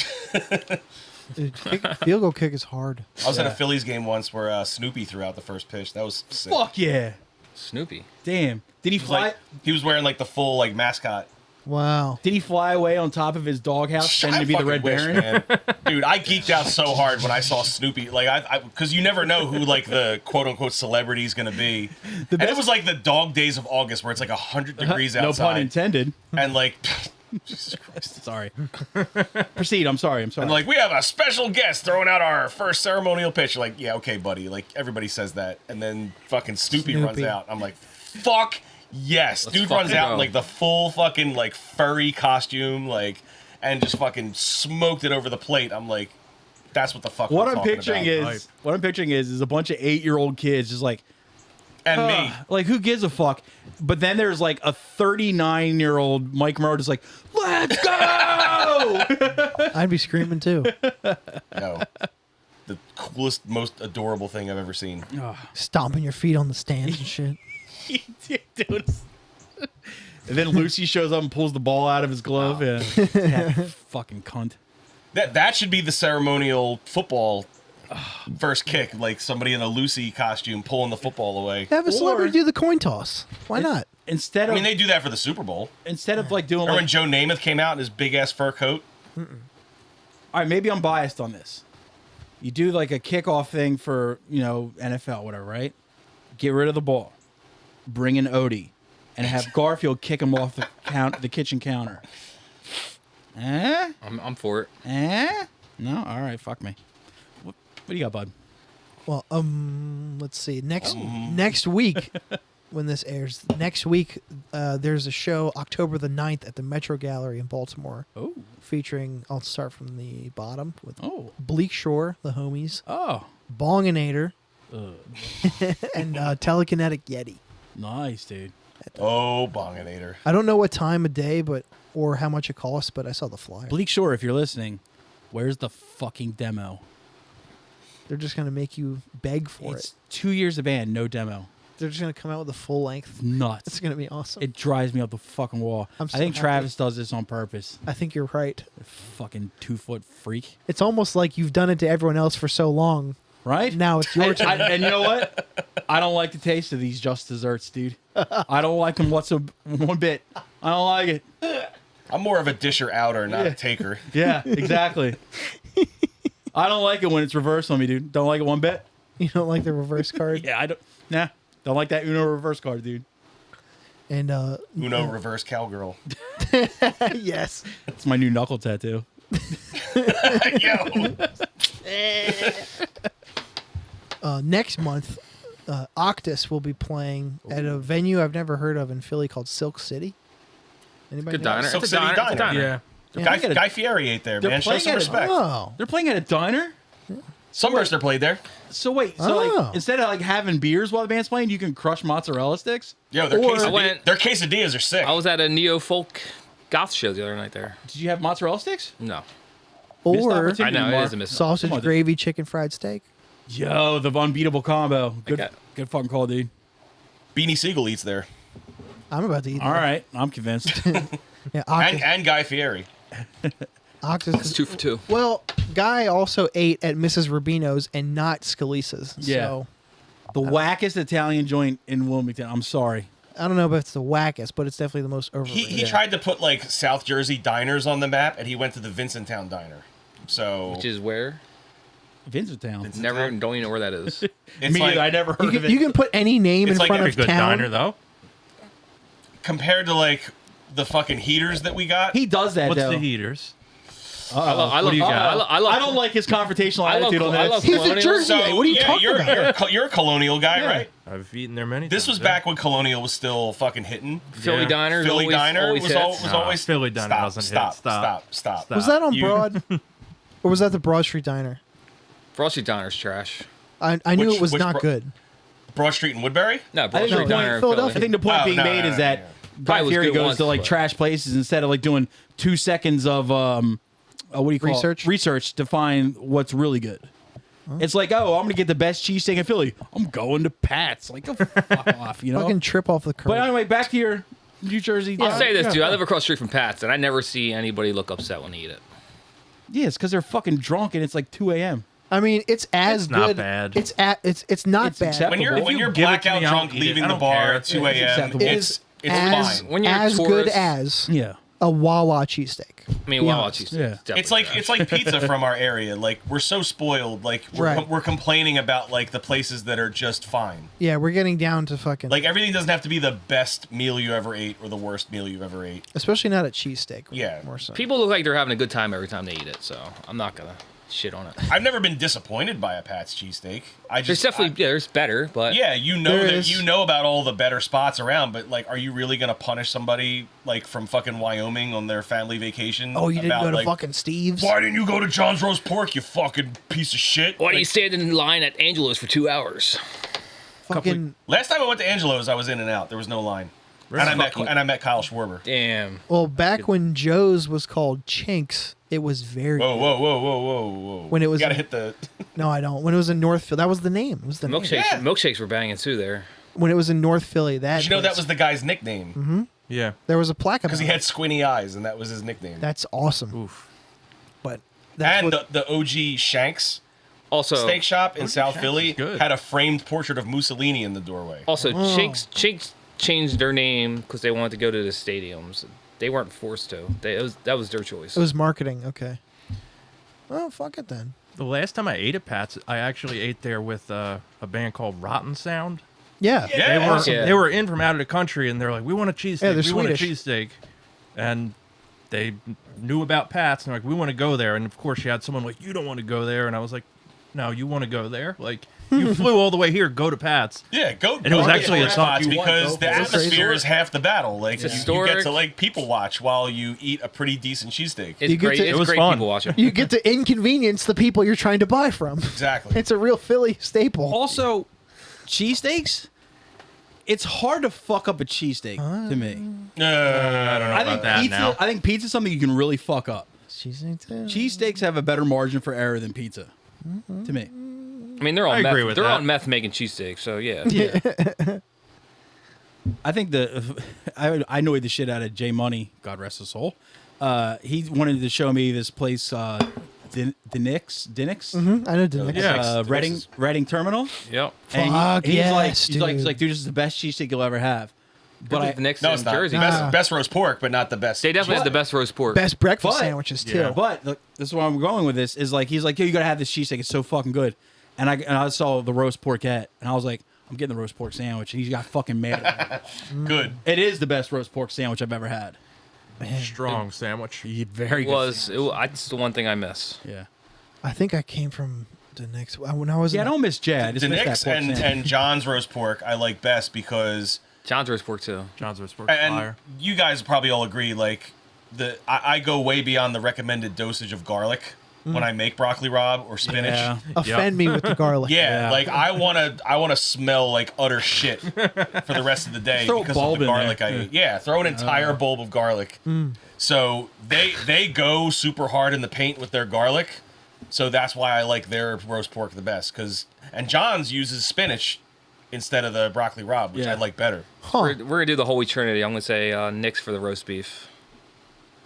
Oh, you can't beat it. That shit's so good. We don't really have a good roast beef spot in Delaware. I've never had Or a one.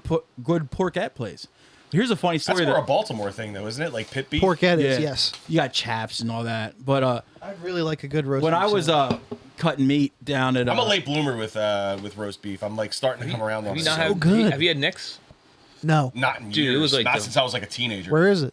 17th and Jackson. Yeah. It's like the juiciest fucking sandwich. I've when I ever was had. working for Disgusting. ShopRite. And what's the vegan equivalent of Edge Watch? Veg Watch. Veg Watch. You're fucking Veg Watch, dude. Yeah.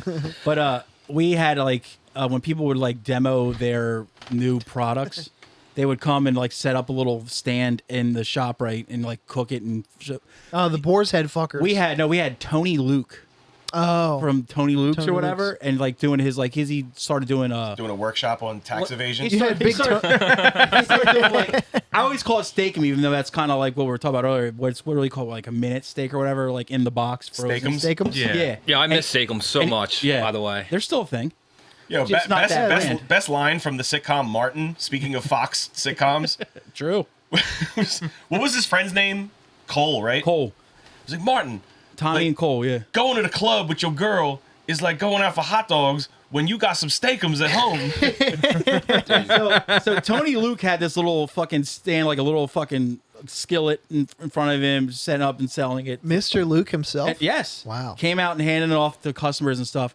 And we had this one huge Dago there that's like, he's from like South Philly, but he was like, owed people money, so he was living in Delaware cutting meat with us. And Sure. he was just sitting there in Tony Luke's ear the whole time. Is like, you know, your place sucks, right? Like, there's like 5 places within where each one of your places is that's like 10 times better, and just like rattling off like the better spots to this guy. And the guy's like, yo, to his credit, was just like, yeah, all right, cool. He's like, yeah, it's too greasy, it's too fucking salty. You don't need all that shit. I want both of those qualities. What you need is quality meat, good bread, and he's just like, he's just dressing him down, and we're all just loving it. How old is this If guy? you go to Tony Luke's for a Probably about cheesesteak, you're a now fucking idiot. he's about No, I'm pushing saying 60. then. Early 50s. I thought he was gonna be like 70. No, now Are- he's like pushing 60. Nobody goes to Tony Luke's for a cheesesteak. Aren't Tony Luke's locations like in airports and shit? Yeah, it's He's spread out. right on. Well, the OG was Right on Front Street, on right? Oregon. Oregon? Front Yeah. Oregon. But their chicken cutlet sandwiches were what you went for. Damn, and their pork. I think I'm starving. Their pork was good too. I mean, like, we were eating free sandwiches the entire day, so we were fine with it because it was free. Fuck yeah. But just listening to Mark just fucking just like, you know, your place kind of sucks ass. You know, just Yeah, why you gotta talk like that? Jesus No, it's Mark Christ. with a K. Oh. I heard it. It was Mark. Fuck with a that K. guy. It You was can tell. Mark You with a K. can tell how he pronounced it. Yeah. Dude. No class. I don't give a fuck. I'll out him. His name Kark. was Mark Perry, right? Okay. But his real last name was Periscaldia. But he had to change it because him and his brother were in trouble. Damn, Mark Perry and Tony Luke, man, Yeah. too many first names. Yeah. It was just fucking funny. It's like fucking Yeah. porno names. True. Mm-hmm. You got anything else? Yes, I do have news. What do you got, bud? How do they party? Nah, I wish fucking. I do. I just start doing Speaking more of of those. porno names. Well, speaking of not pulling out, which we talked about earlier, Russians are being told to make babies during work breaks to help with the birth rate. Nice. Because their birth rate is falling so badly. Got to make an army. It's true. They need to make up for lost. Russians are being urged to conceive children during breaks at work to help with the country's declining birth rate. The country's recorded its lowest birth rate in 25 years in the first 6 months of 2024. Isn't that like global though? Yeah. Birth rates? Yeah, they are down. Could be radiation too. Who's going to fight the werewolves if Russians don't make more babies? Well, this is because they keep throwing bodies at Ukraine, and True. people keep dying. So the record. Why should have they make it so real? Maybe your and dark, population wouldn't be getting chipped away at so much if you weren't sending them off into an unwinnable war. dude? Yes. Quit starting shit. With the number of infant deliveries falling under 100,000 for the first time in June, Reuters reported. The combination, that's so low It is. for an entire country. That's fucking bananas. The combination of declining birth and rising deaths during Russia's ongoing war with Ukraine has exacerbated the country's population crisis. Many are also emigrating due to the war. Let's see. Clicking sign. Oh, that's an Poor Russia. The birth rate, it's now at a terribly low level, 1.4 births per woman, the Russian President Vladimir Putin's spokesperson Dmitry Peskov said in July, according to AFP. This is comparable to European countries and Japan and so on, but this is disastrous for the future of our nation. Putin previously stated the importance of boosting the nation's birth rate and population by saying, the preservation of Russian people is our highest national priority. The Kremlin also has sought to boost the birth rate by offering tax breaks and cash incentives to families. Now Russians are being called upon to help reverse the declining birth rate by making babies during their breaks at work. Paid to fuck. Yes. You want to save money? Start roping.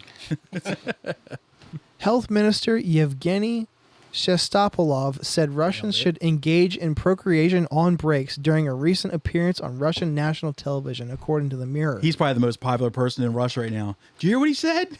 His name's Yevgeny. We get I'd the listen fuck to on That's a break. strong name. We get the fuck Yevgeny. on break, dude. It is cool. He told an interviewer that there was no reason why Russians shouldn't attempt to conceive during the workday.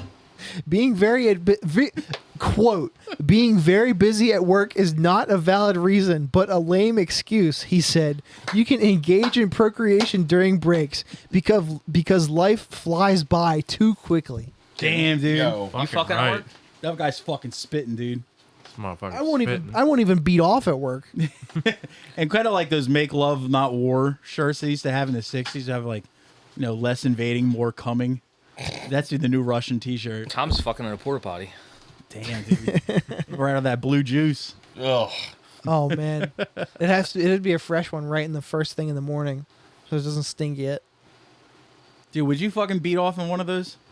Nah, I couldn't. I think I would just say I did. I wouldn't have the time. Just like, I really gotta poop. I'm not jerking Dude, for speed. I was at work the other day and I had to bring my own toilet Yeah, right. paper because all the other toilet paper's gone. That's True. the worst. So I'm like putting my sheets on the seat.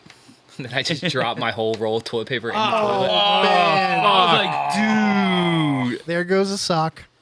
It was the worst feeling in the world. I can't imagine. Fuck. I think oh, I would go home. I had to drive 15 minutes to Wawa.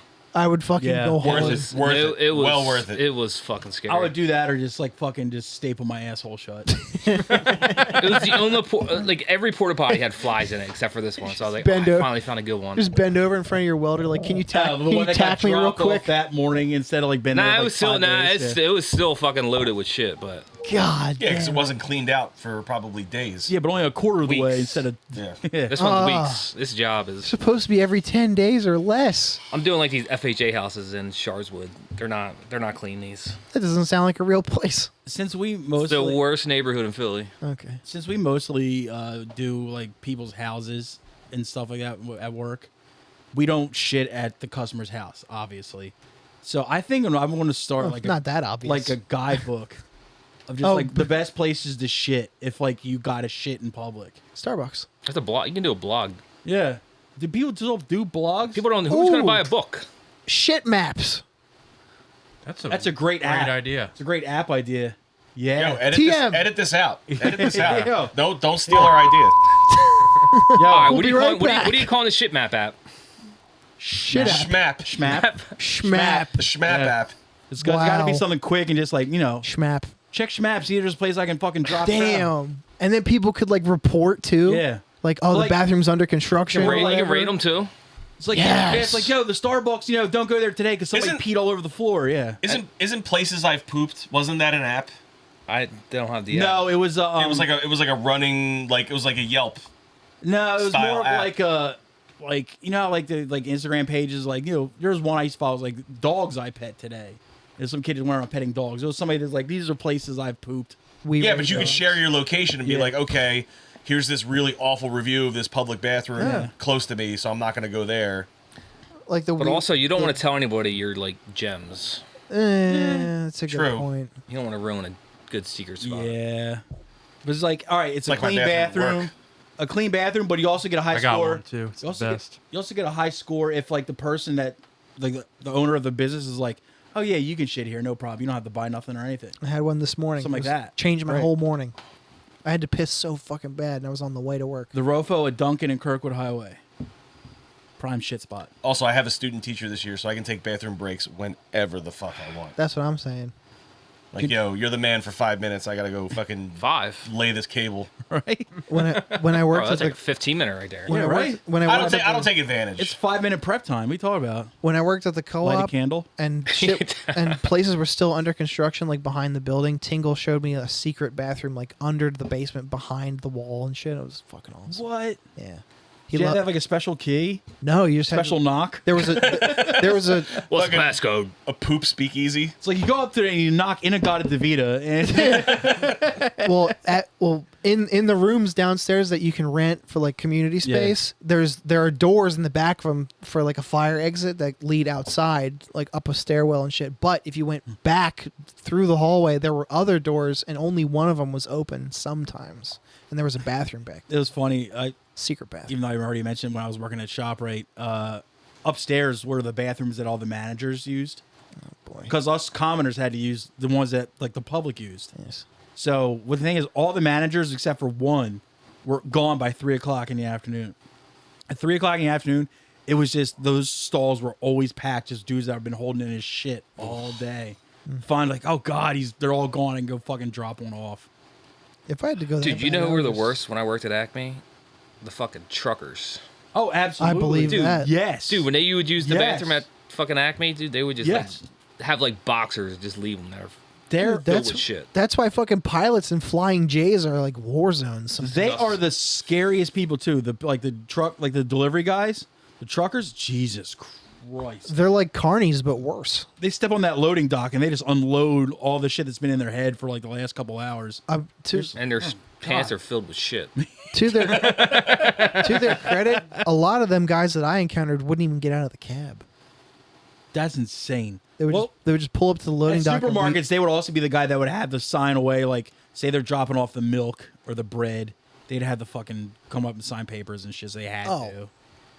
The box truck drivers, yeah, but I'm thinking of like long haul guys. That was just because they just kind of just drop that trailer and then just fuck off. A box truck driver is not a trucker. Yeah. Though. That's a different animal. I still consider Those guys are fucking freaks too, though. Yeah. The delivery guys who had to meet with the receiver in the warehouse, which was me. The long haul guys are a whole different breed. all jacked out on Adderall. Yeah. Yep. No Fuck does me. and shit. Yeah. Yeah, it's not one or the other. It's just a cocktail of like all that shit, just over the span of a week plus. Those little, there's one dude. He's always had those little 5-hour energy drinks. Remember those little like it was kind of like in those old like airplane bottle type things. That marketing scheme that didn't. Dude, work. They not a thing anymore? He would just have them. They exist, but they They don't were do anything. describing them like they were an antique. It was the dude who delivered for High Point Dairy. Had them across his dashboard. They're Just tons of those 5-hour energy drinks. They- Like, Jesus I Christ. think they're awful. They don't do anything. I just love that they're like packaged like poppers. Yeah. They know what they're doing. It's like, yeah, these poppers, like, not only are guys getting fucked in the ass on them, but they're also staying up when they're tired. Right? God. You got a big exam the next morning. You can take a shot in the ass. You got to get a milk delivery You in can Newport. cram for that big fucking philosophy exam you got at 9 a.m. Damn. Philosophy. Fuck. You got any other news, dude? I think I'll do one more You do that, buddy. with the time we got today. Let's see. An 8-year-old girl takes a car on a 25-minute joyride. Guess to where? For 25 minutes? 8-year-old. Walla Walla, Washington. Close. The mall. Target. I was going to say Walmart. The Crab Nebula. Nah, Red Walmart. An 8-year-old girl. Communist Walmart. Communist Walmart. Yeah. Yes. An 8-year-old Ohio girl is home safe after she took her mother's car and drove to Target 25 minutes away. Nice, dude. As her family and police searched for her. That Target Starbucks hits different. Sometimes I'll take a medicine ball. Sometimes. Yo, find her cheaper red vines. You know what I mean? According to a Bedford Police Department service obtained by Today.com, officers responded to a 911 call on September 15th, just before 9 a.m., after the family discovered the girl was missing. They reported that the 8-year-old girl was seen by the family nearly 2 hours earlier. A neighbor gave the family and responding officers their Ring camera footage of the young girl getting into a 2020 Nissan Rogue by herself and driving off around 7 o'clock in the morning. That's not even a little car. No. 7 Quite the a.m. opposite. Right? She's just been going to school. She went to Target. How'd she figure out how to drive? That shit's premeditated. Maybe she had to get school supplies. Maybe. The Bainbridge Target is just over 11 miles southwest of the child's home, according to the police report. Google Maps estimates the fastest route following the average speed limit would take an adult driver around 25 minutes. Officers found the girl inside the Target, and her family came to pick her and the car up. According to the report, the child said that she hit a mailbox on her way to the store. On Facebook, Bedford Fucking Police... women drivers, man. I know, starting her already.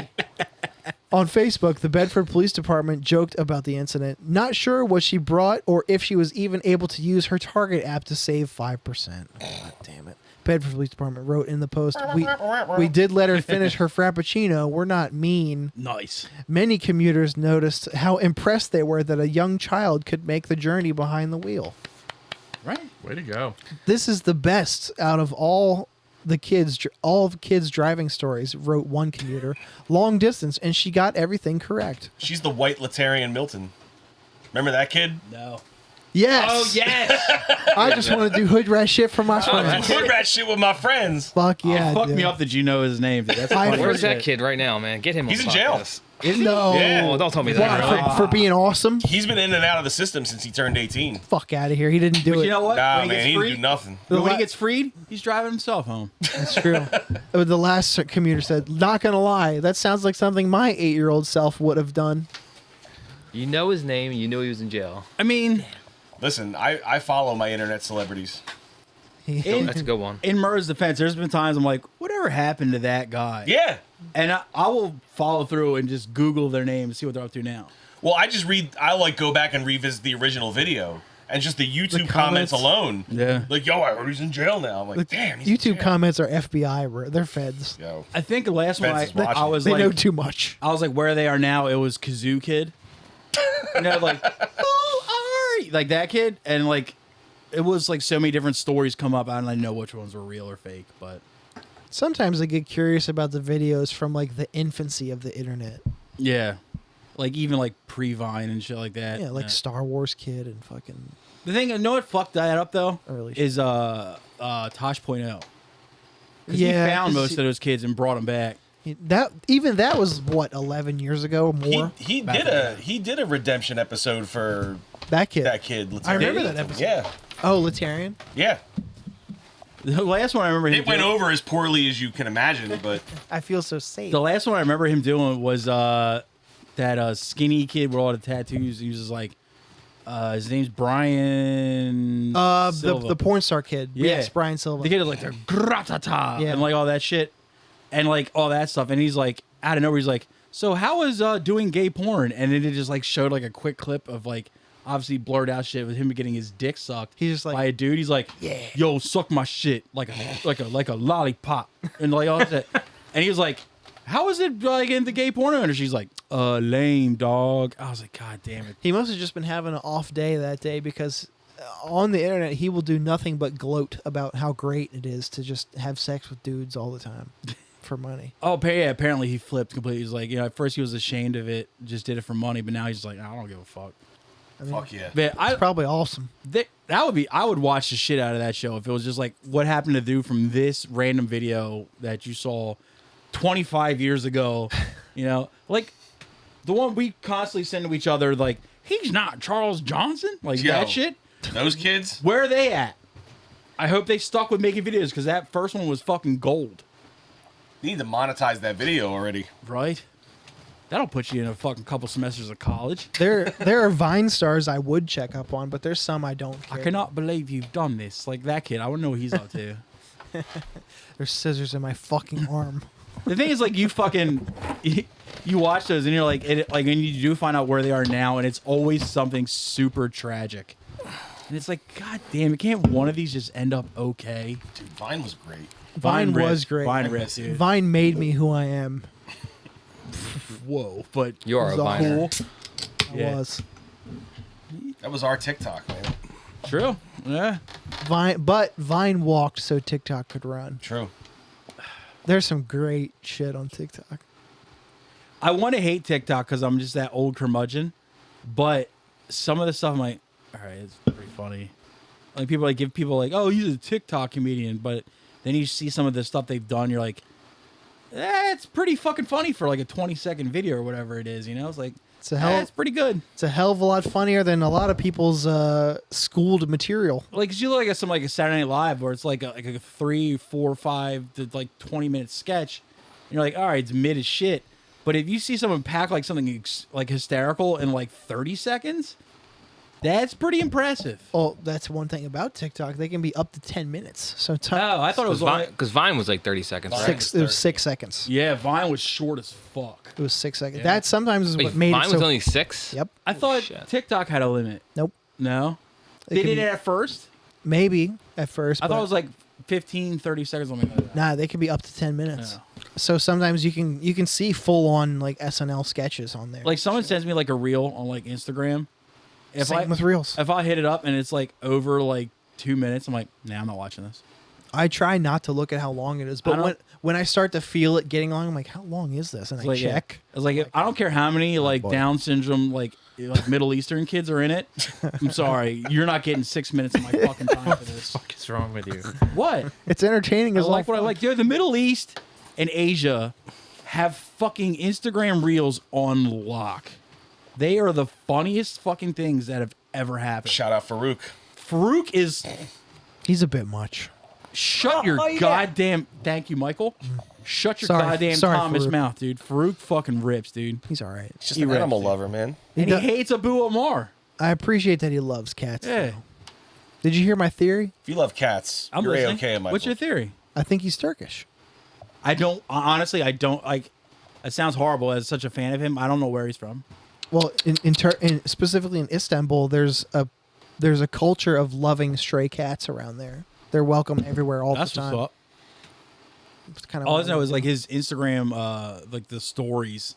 He always has like a little thing of tea. Yeah, it's just him doing bong coffee. rips. that too. I was like, is that weed bongs or is that some weird Indian shit I never heard It's of? definitely or where not it's from? weed. It's probably tobacco of some kind. But he's always got like a rainbow right. afro. Explain him to me. I posted him on Instagram countless times. He's the guy who like just starts yelling at cats. It's always from a selfie perspective. It's him shouting in Arabic for like 10 seconds. What's the cat doing like this? They just look It either spooks the cat and it runs away, or it's perplexing, or it like stares. jumps up and is Yeah. like, what the fuck? They're immediately on high alert. And apparently, this is me doing my homework. This guy Farouk, he used to do like comedy videos with a guy named Abu Omar.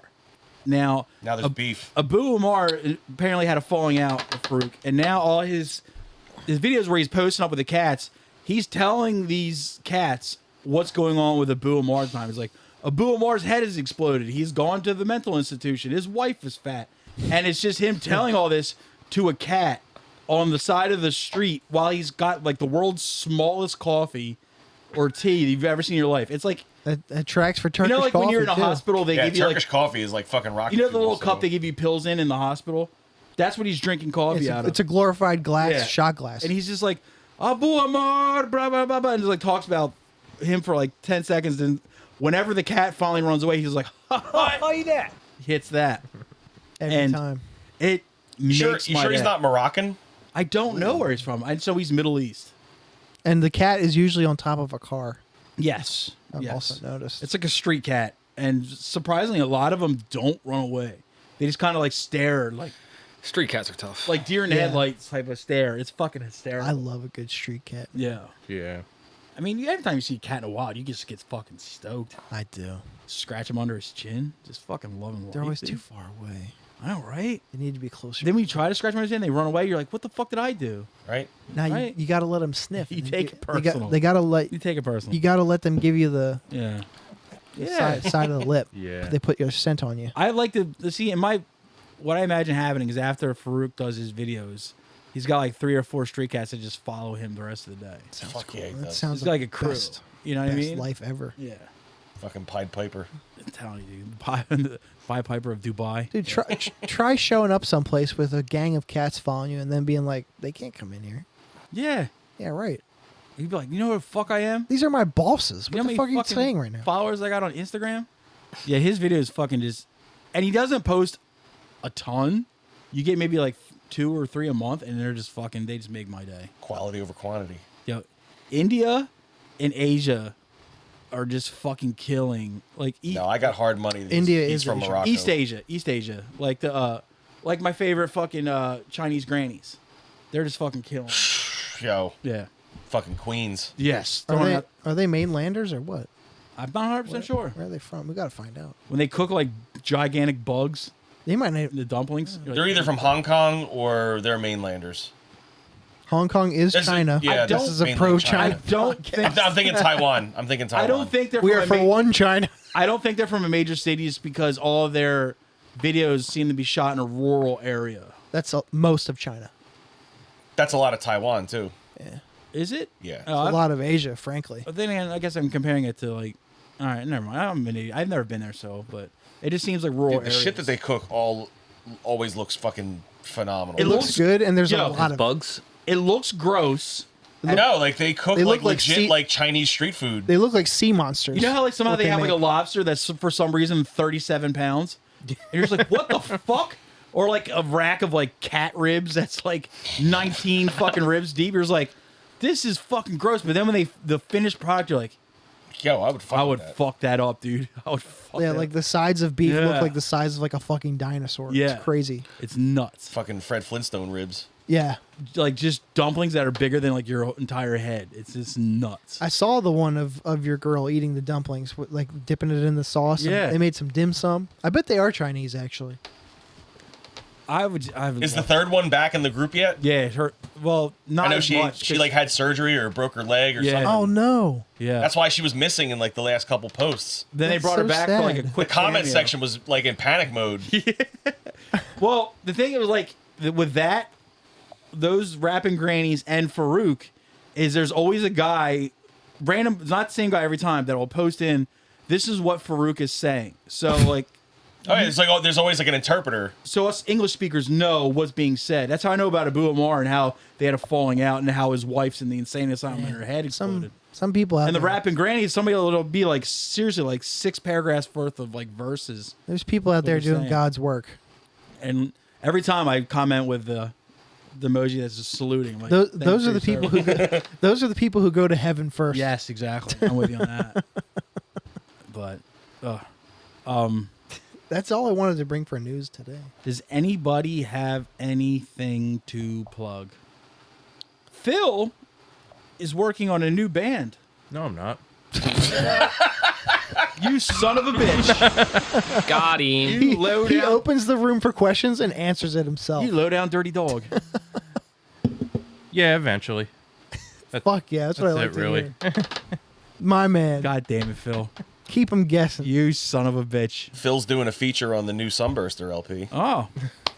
Anybody else good? Yeah, this guy Dennis, if he ever fucking shows up. We'll fill about that because I'll just go figure out how to get there when Phil goes. Phil's coming up next Wednesday with John Jones. Wednesdays are no good for me. Yeah, you guys do this. It's our true. day. Yeah. Tee-hee. I can't cheat on Tommy.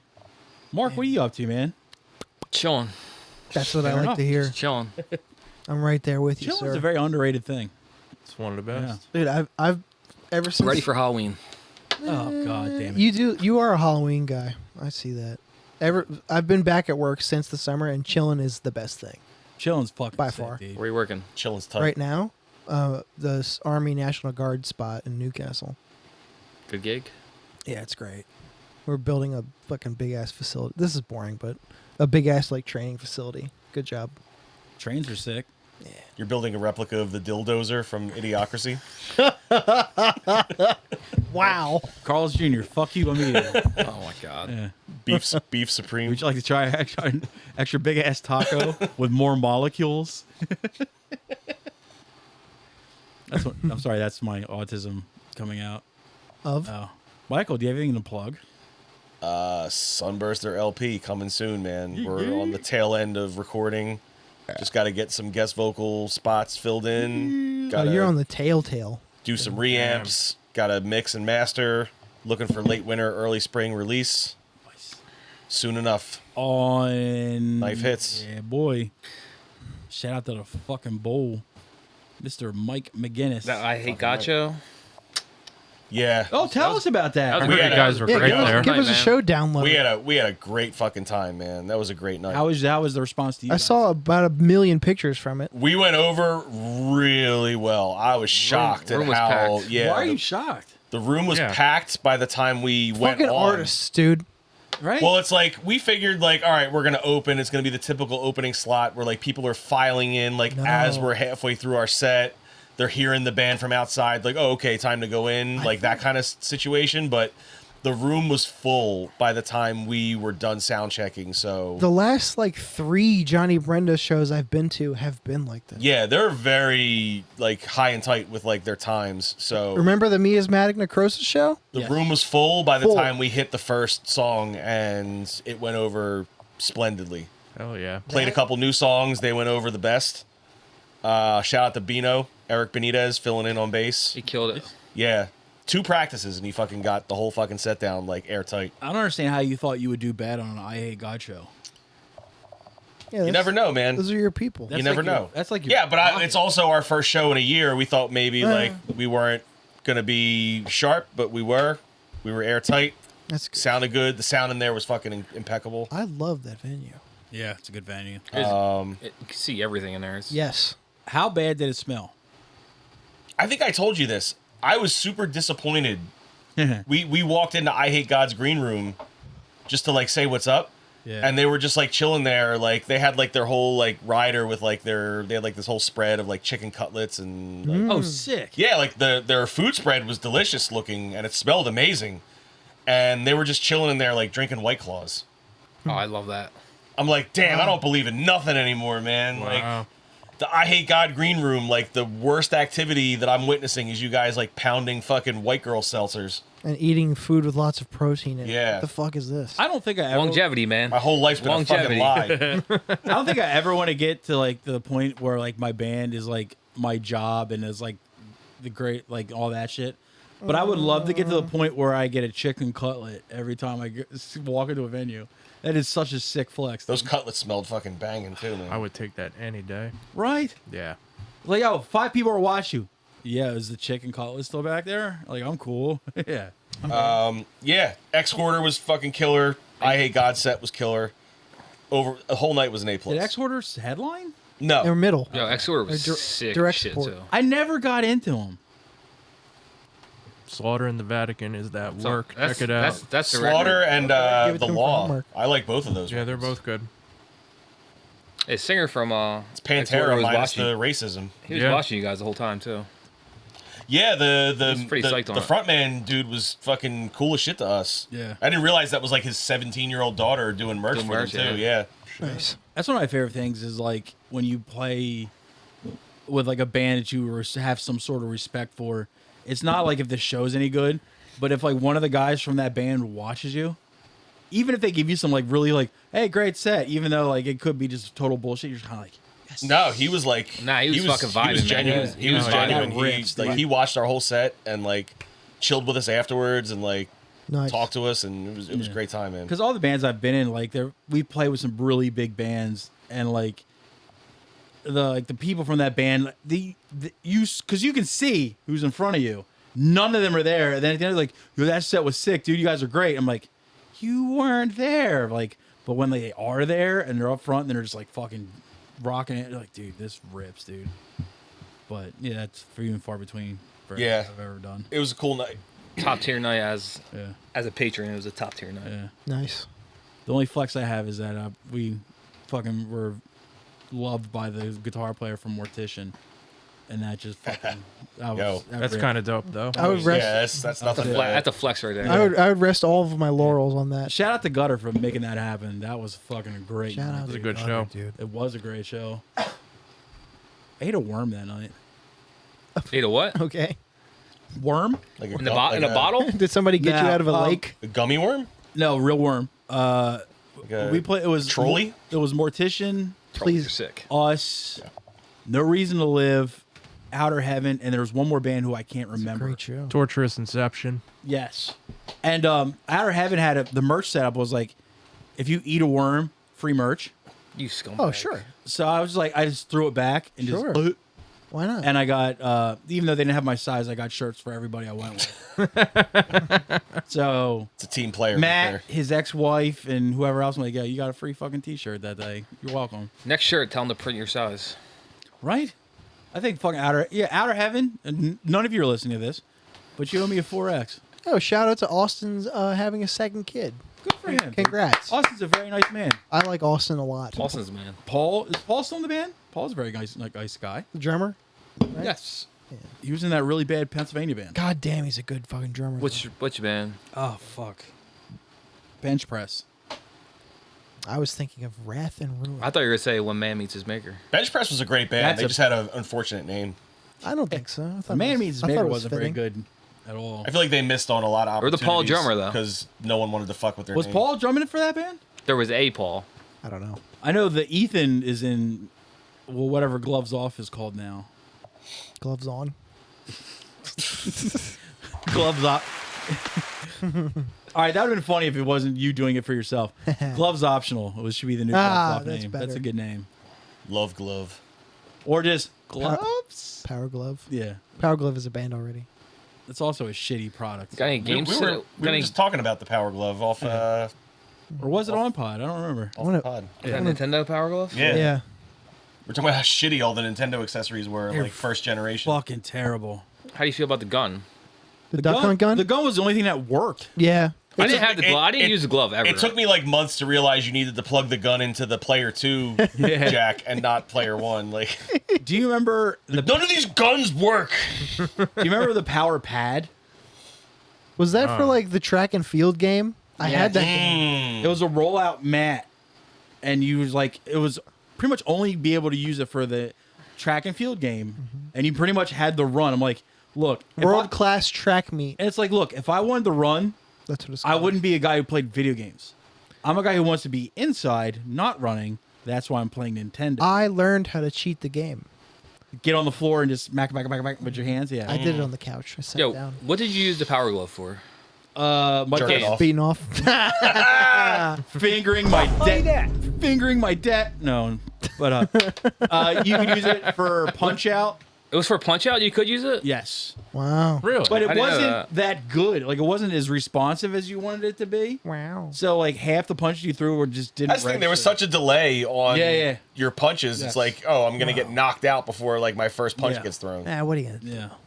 Like you couldn't fight Mike Tyson with the power glove. Like remember when Wii came out and everybody was bitching about the Wii remote like not being as responsive as you wanted it to be for Wii- stuff. the You didn't live Wiimote? through the power So glove. imagine that shit 20 years before that. Yeah, it's like the technology was not fucking there. All I did on Wii was bowl. It was Wii fun. bowling is Wii sick bowling though. was sick. Wii bowling was fine. awesome. All I do with Wii is drink it. Wee. Talking about piss. Okay. All right. Little tinkle play. Hey man, you're in therapy. Double soul shaman. Hey. Oh. You want to get into homework, maybe? Sure. You want to introduce it or you want me to do it? I mean, you got the whole spiels. Okay. Every week, Tom and I assign each other a piece of music and a piece of comedy to report back on the following week. I'll talk about a sandwich. I'm sorry. We talked about the sandwich. Yeah. It sounds like a great sandwich. Sandwiches are tight. Also, well, let's backtrack a little bit. Wheat bread, surprisingly a great option for peanut butter and jelly. I said this before. What kind of bread? Wheat. Oh, wheat. Also, Pumpernickel. potato.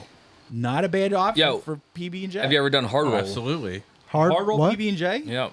I did one at a gas stop up in It seems like the Catskills, and it was pretty banging. It sounds like it'd be too Don't dry. sound bad. I needed more. It didn't have enough peanut butter, but it was still pretty good. Never does. I would do it. Yo, Never Pumpernickel's my favorite. Every Peanut once in a butter. while. Yo, I fuck with pumpernickel bagels heavy. Oh, Peanut- absolutely. peanut butter. I've always like. You can have this amount, and you're like, oh, this is not enough peanut butter. Then you put like a small amount of peanut butter on, then all of a sudden it's instantly too much. No, I never had too much. It's hard for me to find the perfect balance of peanut butter. Not me. I want more. I so- love. We have Weed. weed. We have this weed. We have this segment every week. Tom and I assign each other a piece of music and a piece of comedy to report back on the following week. Sometimes it's double comedy. Sometimes it's double music. You know, it's a variation. Sometimes it's 4 of We all sometimes it's 15 of that. We also ask that our guests that we have on contribute. Last week we had Mr. Anthony Pisciano, aka Tony Poconos from Parlay Philly, on, and the world's youngest curmudgeon, Larry Wachecki. Tony from, don't do podcasts. Tony don't do podcasts, and Larry don't do Joy from Stabs at Joy was on. Somebody stabbed his joy and killed it a long time ago. Years ago. Yeah. But Italy. Italy. It's past 9 o'clock. I'm fucking done, dude. I turned into a pumpkin, yeah. Yeah. I'm getting Not there. a pumpkin, a pumpkin. Yeah. Pumpkin. Yeah. Do you want to get into who do you want to start with? I guess we can do Ant because he did the most He sure did. again. Yo, just two things. All right, yo, this, and this. Like, Jesus Yeah. Christ, dude. He doesn't listen. He does listen. No. Well, I'll start with the Demonstrate demo 2024. Mm. It was released the day after my dad's birthday, so that's plus 1 point. Was this the one on Bandcamp, like the XXX? Like the, okay. It's Did on I listen to YouTube. the right one? Yeah, it's on YouTube too. Sounds old school, but why? What do you mean? Why? Like, why sound like that? I said, it's okay. It's just kind of forgettable.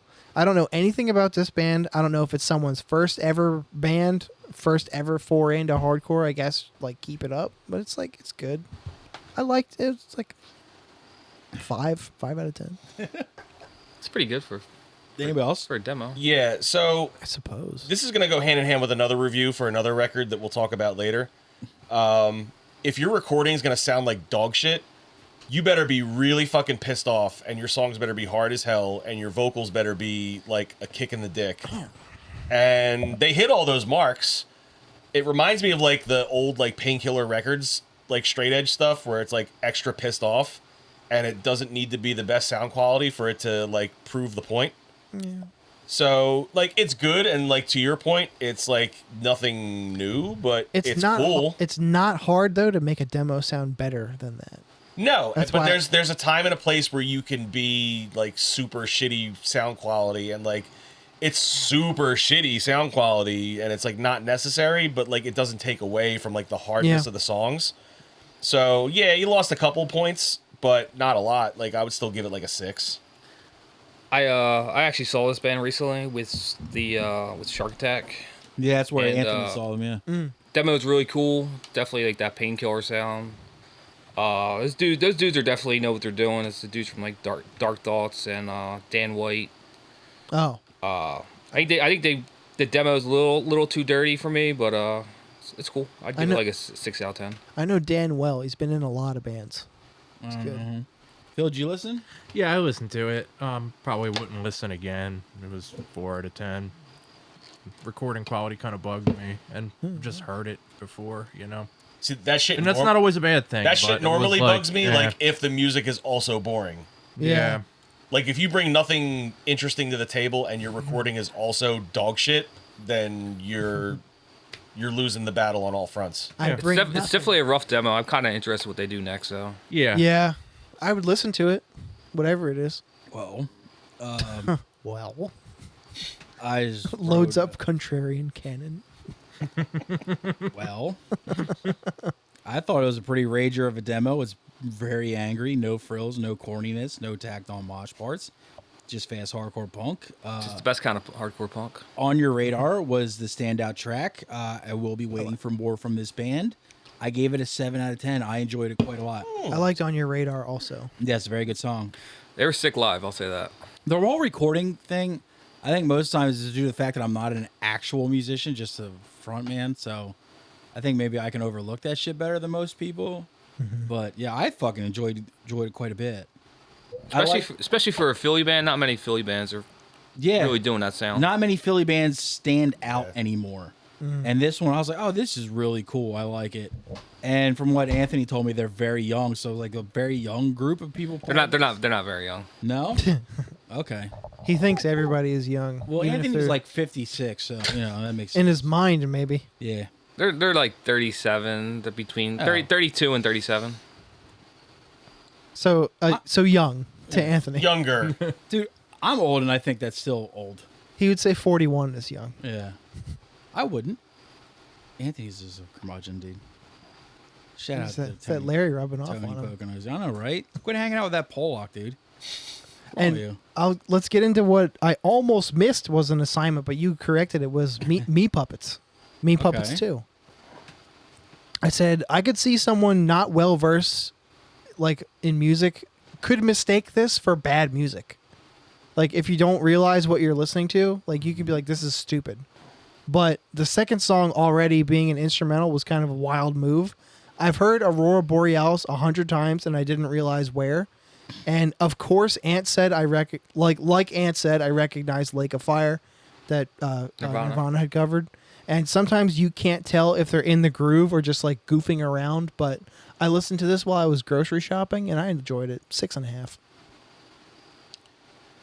Boy, I like to feel like I'm well versed in music, just because I've been around long enough to listen to enough like shit from different genres and time periods. Like You've been a part of it so long. You And- are able to see music much better than the layman. well, I'm also a big fan of weird shit. Yeah. Like I not weird for weird's sake, but if a good band is pulling the weird card because they're capable, then I'm all for it.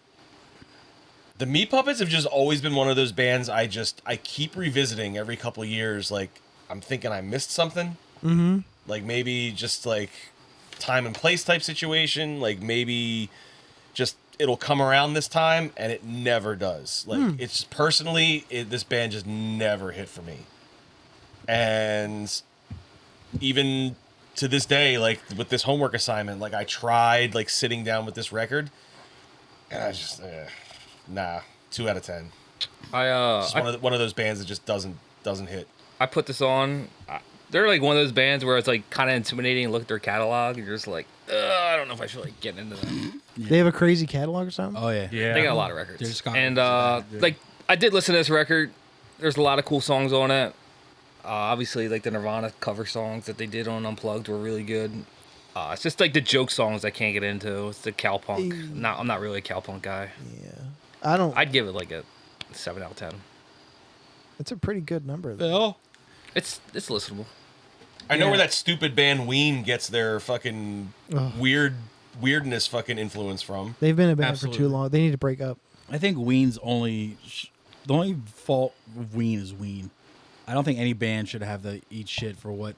No, I'm not discrediting Meat Puppets, Yeah. but I can tell that they listened to a lot of Meat Puppets probably before they started recording their dumbass shit. Me and Puppets walked, so Ween could. So W.E.N. could walk backwards. Yes. We can go. So W.E.N. could moonwalk. Yeah. The duck walk. Who's recommending Ween next week? Hopefully nobody or they'll get Phil, shot. I know you're a Meat Puppets fan. Yeah, they're one of my favorite bands. That said, this isn't one of their best records. Huh. It's got some of their best songs, but there's a lot of bullshit on it, in all honesty, because they were young, still really fucked up. Like, I love it, but I'm biased. I mean, this is a 7.5 out of 10 to me. Yeah, I appreciate it for what it's worth. It's just not for me. Yeah, no, that's fine. And like I understand that like they've built up enough credit over their career as a band and just their standing in music as it is that like I deserve to like revisit it and like give them another shot. But maybe I'm just not. It's just not for my taste. They're one of those And bands where that's I okay. wish they were for me, but they're not. Same. It's okay. If it doesn't hit, it doesn't hit. Honestly, I realized I loved the Meat Puppets when I was very high one time. Not weed, and it was sick. And yeah, I love them. Slip All that in there. right, we gotta revisit. We gotta revisit on some drugs. There you go. It was It computer might dust change there. everything. You went. That's fair. That's fair. That's a Patreon episode right there. Put some Molly in our butt. Fucking. I thought you were put going to on a Meat suggest Puppets Duster. record. Let's fucking go. Fuck it, Molly in our butts and Duster. Let's go. Meat Puppets too. I can't believe Black Flag bands beat this band up when they toured together. It's like, yeah, I do. Later Day Meat Puppets had some cool jams, but this shit fucking sucks. 0 out of 10. I'm an apologist. I That's hate hilarious. it. I hate it. I'm an apologist for most Stupid music. for most SST Records bands. So yeah, but yeah, Meat Puppets. No, this record stinks. Some of the later stuff had some cool jams on it, but this is garbage.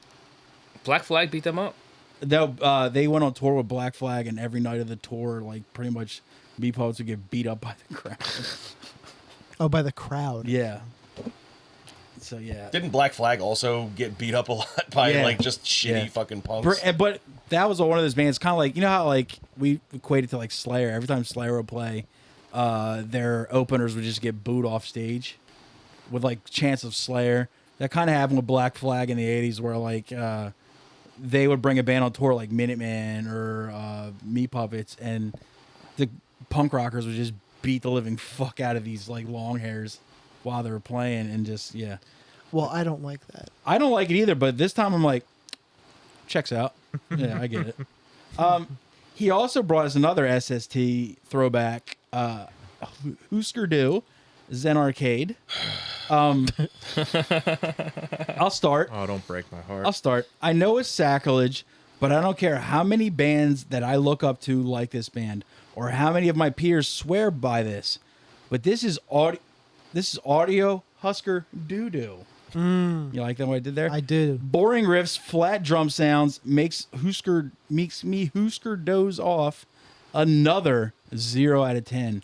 Oh my fucking I God. thought it was. You're not gonna top you, the dude. Joe Dirt Husker Du reference. Husker Do's. I don't know. Husker Do's, Husker Don'ts? Don'ts. You didn't like Husker Du? Not even one whistling Oh. kitty chaser. I love that. So I revisited this record because it deserved that much at least. But Albeit never being a fan, I still wanted to give it an honest re-listen, just like the Meat Puppets. I still hate this band. I've always hated this band. I hate that everyone my age and older than me tells me how I'm supposed to love this band. Right? I hate all the beatnik punks I went to high school and college with who wore their t-shirts and told me I should like this band. I hate that Mark's probably going to yell at me about saying this band stinks. but 0 out of 10. I'll alley-oop this then. This is relative to what he just said though. The Do is such a good band for such a goofy sound, but it works.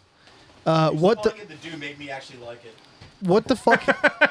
Scooby-Doo can do, but Jimmy Carter is smarter. What the fuck happened with song 3 though? Never Talking to You Again?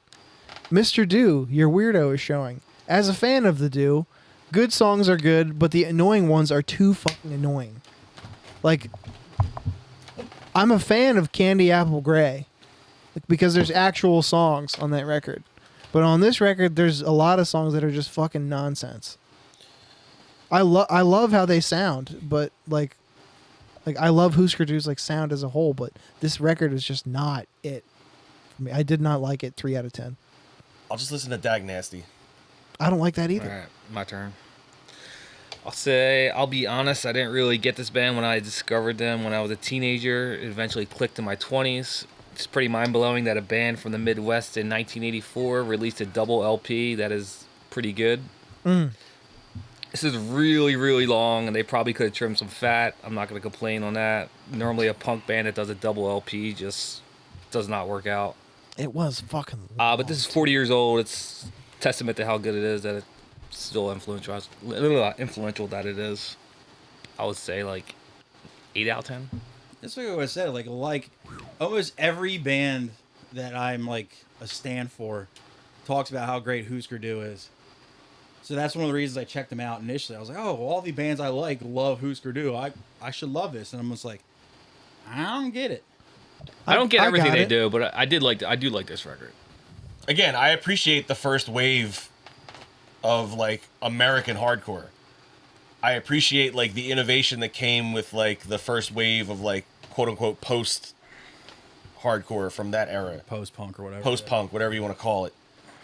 This is just another one of those bands like in the vein of Meat Puppets that just didn't click with me ever. Well, it's one of the things like just because it's like the first batch of like whatever genre of hardcore, just not all of it is gonna be great. Like it's gonna be maybe a high average, but like not every band out of like the first wave of like post punk is gonna be Like I like bad. Dag Nasty. I like all like the DC stuff. Yeah. Like all like this just How would you feel if this record was like 35 minutes long? Better because I would have not wasted as much time. Because it's a long fucking But record. honestly, dude, I think even a short length on this and even the Meat Puppets, I'd be like, nah, I'm good. But like, Meat Puppets is weird because like a lot of the later shit that came out in like the 90s, like not the full albums, but some of the songs I actually really enjoyed. There was this one Meat Puppet song that used to constantly be on like 120 minutes. I think it was called Blackwater. Backwater. Yeah. Backwater. And it was a really cool song. But I remember buying the record because of it, and not all the records sounds like that. So you're just like, all right, it's got like 5 or 6 cool jams, but then it's also got like 5 or 6. That's how I always felt about the Meat Puppets. Yeah. Great, like, couple one-off songs or like maybe like a handful of songs per record, but never like a whole LP where I'm like, oh, dude, this is fucking bananas good. And like, no, it's just... I tried so, like... Because I was like a corny dude when I first found out about SST Records, and I was like, I gotta like everything SST puts out, but even those, I was like, it's just There's a lot of it's a struggle. Yeah. there's a lot of hard. I convinced myself that the band Dose was good, like DOS, was just like a bass and drum combo. I was like, dude, no, yeah, I feel like as I get older, the SST shit's kind of harder to get into, yeah, it really is. or at least like you just pass on it now. Yeah, or, right. or you're not forcing yourself to like Like it. even Minutemen, like I love them. Minutemen are not good. I liked them when I Yeah. was like first getting into like punk and like just DIY music, But just later on, like now, I'm just like, As far as like knowing your history, they're an important band Yeah. to learn about. Yeah. Like go back and Yeah, listen to yeah, it definitely. for like that purpose. But I'm not throwing it on Spotify. yeah, you're not like jamming out to their shit. but they do have like Like a you're not handful listening to fucking like Painted Willie. yeah. Or, Sounds like I'll never listen to it. or Das Damon, yeah, Or like there's Saccharine Trust and shit like that. Yeah, stop. I do fuck with Saxon Trust, but that's just me. But Minutemen did have like a handful of songs that are just fucking bangers. But just as far as like a solid LP for me, no. No. But yeah, when I was younger, I was like anything SST because it was the Black Flag. What's your Black Flag ratio? What do you mean? Like everything Black Flag, or do you pick and choose? I like most of it. The weird, Even when they get weird? the weird jam songs they had on the later LPs, no. But I still love the later LPs, like the straight up songs. But the ones where it's just like Greg Ginn and Bill Stevenson just jamming. Trying to be jazzy? Yeah, I'm like, I can do without that. But like the actual songs on the later, Everything went black. oh, like the later LP, yeah, exactly. That was the second half of that record. Yeah. But like the other later stuff, like Slip It In, Loose Nut, and shit like that, I love those records. They're good. Loose Nut's a great record. But the weird like jam sessions, I'm like, all right, guys, sorry. I prefer that over the punk stuff. We get it. Weed is tight. Yeah. Yes. Yeah, we gave it. You found out about drugs for the first time in your life. Party on, yeah. Yeah, why not? I don't have to work until fucking 9 tomorrow. Sleeping in. Right? Did that? No, he brought us comedy too. Yes. Damn, you're gonna Yeah. skip over me there. I'm sorry. What did you think about? Oh, I know you probably liked. I just wanted to be a contrarian and say Why that's not, dude? Zen Arcade is one of my favorite records ever made. Suck my balls. That's the first. Solid review, dude. I like that. Solid I like And that a lot. A little too long, but 10 out of 10. Fuck it. I think SMB should be like the fucking It's definitely long. best, like It's a little too the long. best trump card on any like reviews. Like everybody, ah, it sucks. Like 10 out of 10. What's your SMB. opinion on punk bands doing double LPs? It's time fucking. doesn't work. I don't think it It's works. weird. You If really, it's not a discography, no. or you got to be. It better be a certified banger across the boards, and you got to be taking chances and nailing it. It's to me. there's It's no a turn. It's a margin of turn. error. It's a turn off right away. For There's me. no margin of error. I was gonna say, can you name two? There's that no are- margin of error. It's gotta be. If we're branching into hardcore, like I think of like a I'm talking about hardcore punk. But yeah, like your, like that your style? No. favorite hardcore band or your favorite punk band of all time, who you even think could do no wrong in your eyes. I mean, my favorite hardcore band, double LP, better be like 35 minutes long. dude, like Helmet. I don't want to hear double LP from Helmet. No. I love them. I love everything they do. And double Whenever LP, you think double LP, you think of double LPs that have come out in the past, and you can think of a lot of filler that didn't need to be on it. or a lot of times you're like, you hear double LP, you're like, why didn't you just like wait a year, 2 years, and then drop the second half of this? I've heard double LP tonight more than I've ever heard it in my life. Yeah. Actually. It's fucking like it's gotta be like a concept type thing. You can't just like drop like Nah, even a concept thing just sounds Sounds lame. fucking but torture. that's a mild excuse, but you can't just drop like, oh, Like, I gotta follow a fucking storyline now. Like, too? we're like- I can't just vibe out. what's that one Sounds band? like school. That one Yeah. band fucked up used to do shit like that. It's like, all right, dude, we get it. You have a gimmick. But, No, fucked up does the opposite. They just released like 20 records in 1 year. but it's like if you're just like doing simple punk songs or rock songs, a double LP, yeah, it's a lot. It's a bit much. Zen Arcade's a concept album. What's the concept? That's it. You don't deserve the concept. Fair you enough. don't care anyway. But like, also like if Let's you're not like, open that yo, hole. She goes to a different school. but like if you were like not just like strictly going on the hardcore punk style, but if you're like, hey, Converge is dropping a double LP. No. No, that No. sounds Still not that interested. still sounds torturous. That sounds like a lot of weird fucking harsh but noise here's the- tracks I I wouldn't that go to don't a need to be but- on there. I wouldn't go to a Converge show that long. Here's the thing. I would be more apt to check out if you're like, hey, Converge is doing a double LP. All right, let's see what they're going to cook. But if you're like, let me think, like something different. Like, say, like Born Against gets back together. Like, we're doing a double LP. I'm like, we don't need that. Who's a hardcore band or hardcore punk band that could pull off a double LP? Hardcore punk, that straight style, strictly that, none. Or punk? That's too much. Punk's even more so. It's too much music. Modern Life is I think- maybe. I think even Nah. punk bands, like, even if their songs you gotta be like a over stoner. 2 You gotta be like a minutes, stoner band. You gotta that have- or experimental in some way. So that you can have like 10 songs as opposed to like 5 long Yeah, ass a ones. stoner band EP is the equivalent of like a double LP from a punk band. He's not wrong. Yeah. And like, yeah, like just a simple like we play fast, like hardcore, with, like we barely slow down.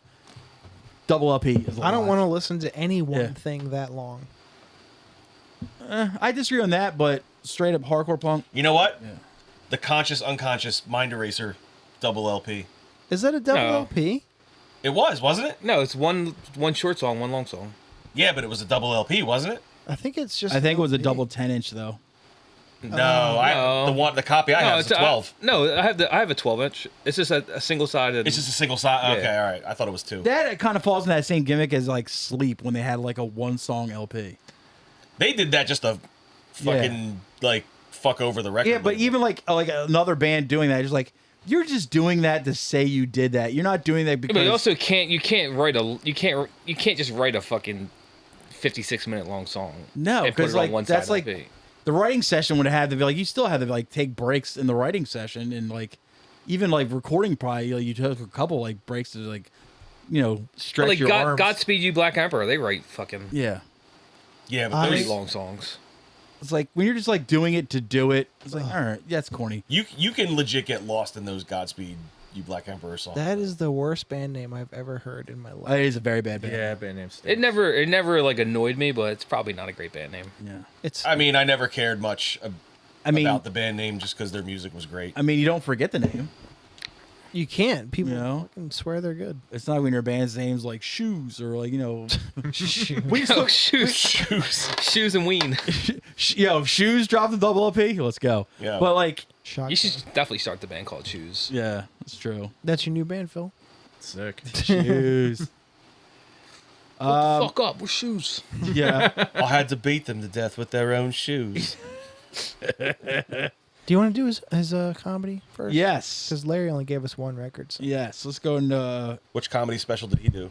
He gave us Harry Settle's Don't Tell special. Harry Settle, formerly known as Little Sasquatch. That's his little name he had. He's a Barstool Sports guy. Really? Oh no. Yeah, that's where he's got big from. I didn't know that. Yeah, he's a Barstool guy. He does a podcast called Son of a Boy Dad. It's him Oh my God. and Francis Ellis. Oh. Francis Ellis fucking rules. Harry Settle, the Don't Tell comedy special. It's weird seeing a 60-year-old comedian's act being done by a 22-year-old. 3 out of 10. It was just said kind of hacky, He said he was 23. but still, His delivery killed it for me. it's kind of Like Yes. the jokes weren't half bad, but like his like cadence like threw me off. Yeah. That means they were only half good, though. His closer Yeah. joke was funny. yes, Where he was talking about the difference between like quitting alcohol and quitting weed. yeah. How, Like if you kick alcohol and you explain to your friends that like you're off alcohol, they're like you get mostly like support. Yeah. And everyone's like, big up in you. But Yeah. if you try to quit weed, everybody's like, oh, you just gotta haven't- try the different strain. Yeah. I thought Like you don't go to like your alcoholic father and you're like, oh, you just haven't found the beer that matches your personality. But I was gave Like that got a chuckle out of me, but the rest of the special didn't. I give it a little credit. Like he's like I said, he's only 22, 23, whatever. Okay, maybe he's working on finding his delivery special. Yeah, I was Sure. just His delivery is what needs work. it was okay. I said he was talking too fucking fast, but didn't seem nervous at all. He might be one of the least likable personalities that's been pushed on the podcast circuit in the last couple of years. But even without that, all that I put all that shit aside, my opinion aside of the guy, I did not even crack a smile on this whole set. I would not recommend it to anyone. 0 out of 10. Wow. I gave it a heh. I didn't even do that. I'm tired of seeing his fucking face. I like audibly chuckled at that last joke, but It's everything else not so much. overall, I thought it was kinda If you hacky. open your career with a nickname, you better be great. Well, in his defense, because I saw a podcast where he was explaining why it goes by that.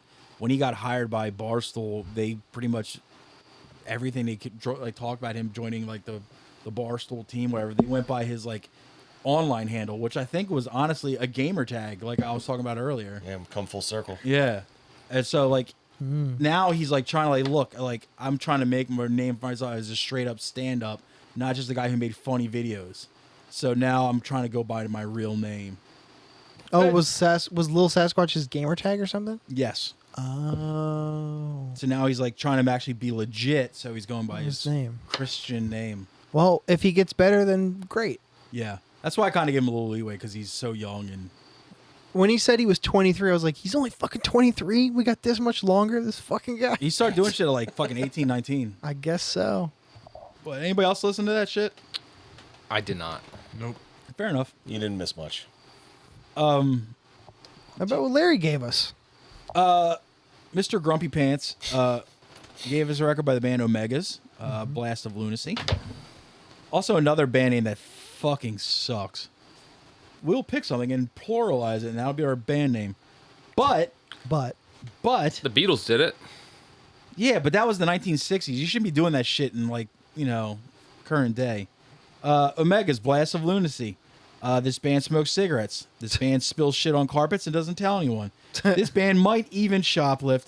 8 out of 10. I like this record. It's just good, solid punk rock. All right, quick question. All right. Oh, I'm going to see Omega tonight. No, it's Omegas. Yeah. Like, you gotta add the S. Yeah. Or you just come up with a more memorable and, Better thought out name. Because honestly, the name Omegas, you hear the name Omegas, you don't think of what music came out of this record. You know what I mean? Huh? It's not like a name for like a fast punk band to me. What? Yeah, I agree with that. You know what I mean? It doesn't or does? It doesn't. If someone's like, yo, my band's called Omegas, and I'm like, all right, it's probably some really boring deathcore or some shit like that. But no, it's not. It's very good music. It might be because we just got a homework assignment for that Omegon record from Ren, From Wormed. and I New was Wormed like, record. the name is just too different, or like it's such a different. Well, look, It's if the not band even was related. called The Omegas, and it was a fast punk record, all right. I would even take that. Sure. Yeah. I turned it on, listened to it. I like what I've heard so far, especially the shorter songs. The people who put tracks and timestamps in the YouTube video descriptions go straight to heaven. Yo, Tracks, for real. The unsung heroes, dude. yes. Tracks 2, Lord's work. 10, and the last song, fucking awesome. Track 6, that song "You Ain't Nothing" almost lost me, but it picked me up eventually. Oh, I like that. I I think like that song. It's I a think- little long now, but Yeah. I thought at first I was like, this is not very good, but I liked it by the end. But it's good. It's what it sure sounds like where Angel Dust got their whole act from. 6 out of 10. all right. All right. This was the EP. No, Was LP. it? I think it was a LP. full length. Is there a debut LP? The black and orange cover. That was the So circle and then has like different colors in it. Yeah. yeah the other LP. I have both of them. Yeah. They're both good. Okay. Weird so, art. Yeah, I own both of these records. I've listened to them before. I revisited them again this week. Both of them, not just Blast of Lunacy. Going back to the demonstration review I gave. So if you're gonna play this style and have like a really thin sounding recording, again, you better be really interesting and not have a vocalist who sounds like he just heard Agnostic Front for the first time, trying to mimic Roger's vocal style and failing miserably. I don't really like this record. I bought both of these records hoping that like there was more to it than Damn. What I was recommended by people who told me this record was good, and I just it's okay, but meh. Damn. 4 out of 10. And you bought them Yeah, with money. yeah. I always thought this band was like too punk for the hardcores, too hardcore for the punks. I'll agree with that. Like Mike said, they're Agnostic Front, like influence through Canada. Modern Glory is a great opener. Psycho Circles is like running through a brick wall. Lots of build-ups, That's fast parts. That's the second song, right? Yeah. I liked it a lot. To me, this is like a 2010s classic. Not for everyone though, but 2010s was kind of a weak year for hardcore. I do agree that it's kind of like Agnostic Front without like the New York taken out of it. If that makes sense. It's just the vocal style that sounds like Yeah. AF, and it sounds forced. And the lyrics. That's what are I don't like constant. about it. That ruined the record for me, in all Really? honesty. The vocals. Like it sounds like It it would've sounds given- like he's making fun of like Roger's vocal style. That's exactly it. Like I would have probably given it like a 7 or 8 out of 10 because musically it fucking hits and it's up my alley. But as soon as that dude started doing that corny vocal style, I was like, that's a 5, and that was really it for me. Dang. I just I thought wanted to like it. I really did. I always felt like they got like a Poison Idea feel to it. It's got tracks. I see It's that. got a couple I could good see tracks. that, absolutely. I just thought it sounded like early Agnostic Front. If you took like the New York City like, it's kind of like tough vibe out of it. You know, I thought it was. I like I it. mean, they're from Canada. Yeah. It's As kinda soon hard as to you be a said hard that, ass from there. As soon as you said that they're Canadian, I was like, wow, that makes all of the sense. They were. I saw them when they played that Nightbirds Altar Boys show at Golden Tea House, and they were sick. That's when I picked up. That's when I picked the record up. Nightbirds are sick. They were so cool. You were probably there with me. I've never seen Nightbirds, so I wasn't there. But Nightbirds are awesome. This band was just always like mid as fuck to me. Well, they're good enough that you kept the records. Yeah, I mean, I buy records to check shit out, like, Yeah. and just to like own a physical copy still of some certain things. And like, this is one of those bands that came so highly recommended by so many people that like whose opinions I value. Larry said they have 2 records. One of them is on Spotify. This one is not, and he prefers this one over. Yeah, I prefer this one over Yeah, the later I record. I have the other one too. I forget what it's called. Let me see if I have service. That one might be a self-titled, but I forget. Whoop. Nice, dude. And what do we got? What was that Pabo Bryson? Sunny. Thank you. That's not that song. Why did my Spotify start Well, I think immediately playing when I turned my phone? Mike and I came up in the generation where like to find out about a band, you had to buy the record. something. Yeah, so I mean- like I'll still do that from time to time. I'll be like, all right, enough people told me that this band's cool. Like That's all- I'm just gonna buy the record. like- Like, how could I I'll miss? I'll still you know randomly what? buy records. I think that's why so many guys like you like will find a band that is objectively bad, but you'll hold on to the record Yeah. so dearly because you had to fucking buy it and you Yeah. have no choice but to listen to it. Well, when I was I don't miss those days where like you had to like. I don't Pound either. it into your head because you spent all this money. It's on like it. I got you I have to got save $20 this week. I'm gonna go buy this CD or buy this record to that, buy like, a CD, because I I had to save I up. saw this cool band name in the thank you list of a record I already own, and like I've Let me pound this Willhaven I'm gonna, record like, in yeah. my head. Yo, fuck you, Willhaven's great. I But, do like Willhaven, but Willhaven's a good example. But Oh, awful band name. that Rev Oh, it's a that very Rev bad band name. that Rev record was not good. eat five dicks. Deftones thanked them, so I was like, you know what? Let me check them out. But Yeah, they thanked Strife too. That's how I found out about Strife. But a lot of like when I was talking about getting rid of my CD collection, which I still am doing, but people are like, and I was there. Everybody's like, "Oh, you probably have some great CD's shit," nuts. and I'm just like, "Fucking buried me." But everybody's like, you know, like I was like, "Oh, you probably have some great shit." I'm like, "There's a lot of turds in there." Like, then why do you have them? I was like, "Well, because you had to take chances at one point in time, so not all of it's good." Because there's a lot of times. Saving like $1 for my lunch money every day. Just No, to, like, God, dude. No. go to the nothing- fucking record store on a Struggle. Friday and Dude, just gamble? No, just gamble on a fucking just because you saw the Victory Bulldog on the back of a CD. You're like, this ought to be great. You got to go to a show. You got to hit up some Dirtbags distro. What am I gonna do with this fucking Donuts record? Yo, fuck you, donuts. I do fuck with donuts. Donuts fucking Come rips, on, thank come you. on, leave donuts alone. Thank you. But you, like, then you get home, you're like, oh, I got like fucking 5 CDs from Jimmy Jackass's fucking distro. You can say Rick. You can say Rick. No, it wasn't always Rick. There was other guys at one point in time. So you got like a stack of 5. You're like, oh wow. And then like when like 3 of those 5 are just fucking awful, and like there's that week where you try to convince yourself it's good, but then after that week you're like, no, This there's- motherfucker really had to sell and this like, record. like, no, this Overthrow record is not good. Yeah, this Mind Over Matter CD is not good. But yeah, you're just like, God, that's so depressing. Like I fucking hunted for this record. I finally found it at some dickhead's distro in like Glen Burnie, Maryland, and then you're just like, it's not. God Builds character. damn it, it does. That's what I tell myself. It does. I'll sleep at night at least. Makes you a seasoned vet. Good old days. Yeah. Or is it like a walk 2 miles up this uphill to school both ways kind of? Fucking nailed it, Tommy. That was great. No, I'm not trying to sound like one of those guys, No. but it was definitely Yeah, they weren't paying money. And there was a lot of times, seriously, where like you had to convince yourself that you didn't waste your money and that the band was all good. the time. And then like later on in life, when you're finally like, I'm above like trying to, and like That money was I'm- spent a I'm done long with that. enough time ago. Yeah, you're just like, nah, yeah, it sucks. That's why comps were such a cheat code. Yes. Yeah. Once you discovered comps, you're like, oh, cool, I can like pay $2.99 for this CD instead of For $18.99. 35 bands, like and yeah, I let's go. can like weed out the bullshit.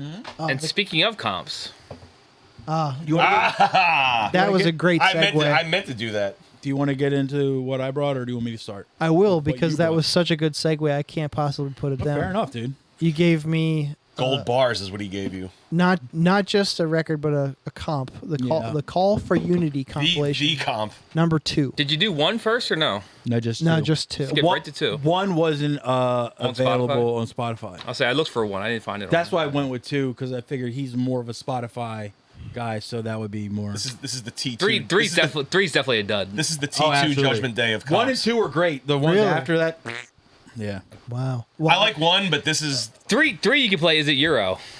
Yeah, you Oh. this is down like my throat. Is it Euro or is it Call for Unity 3? Is it Euro or is it Rick to Life? Yeah, down my throat, straight Savage style. There's a lot of fucking gems. Well, Yeah. I went down my throat. Great fucking band. I went song by song on Oh, this. that's what I wanted. Good for you. I'm glad. Thank you. Let's see. The first track was Dying Grace, insane. It sounds something sounds like clipped in the recording. The recording sounds like fucked up. It's a cool song though. I think it's just a shitty rip. That's It like was, up on Spotify. it was It's not- really fucked It's up. not the recording. It's just a bad rip. Speaking of bands that were, I had to hunt to find anything else by them. Dying Grace. Dying Grace. I finally found it maybe like 15 years after I heard this comp. They're a finally Japanese band, right? did. Yes, they are. They put anything else out? They have an EP and a demo. Wow. Good. Fair. Very good. For Very good. I say for Japan, I feel like I'd never heard them. If you like heavy, like 90s style metalcore, yeah, it rips, dude. I listened to this comp on a long dog walk, so it was like the perfect length. And when it started over, the song played again, and I was like, that song is good. Yeah, it's a good jam. Let's see. For Beneath the Remains song, this was recorded like shit. Egregious clipping in it too. Also probably a bad rip.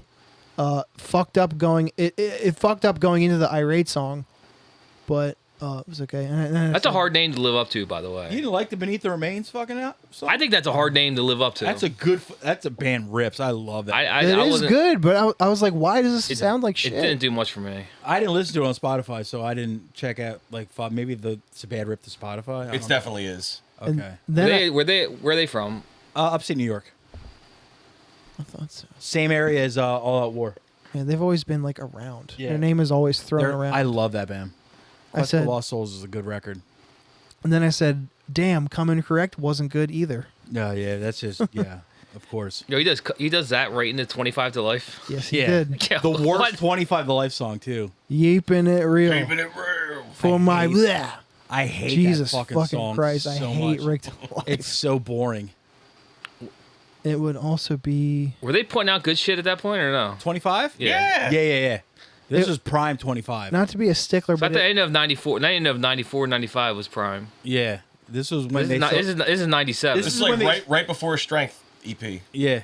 This What year is- did that come out? 98?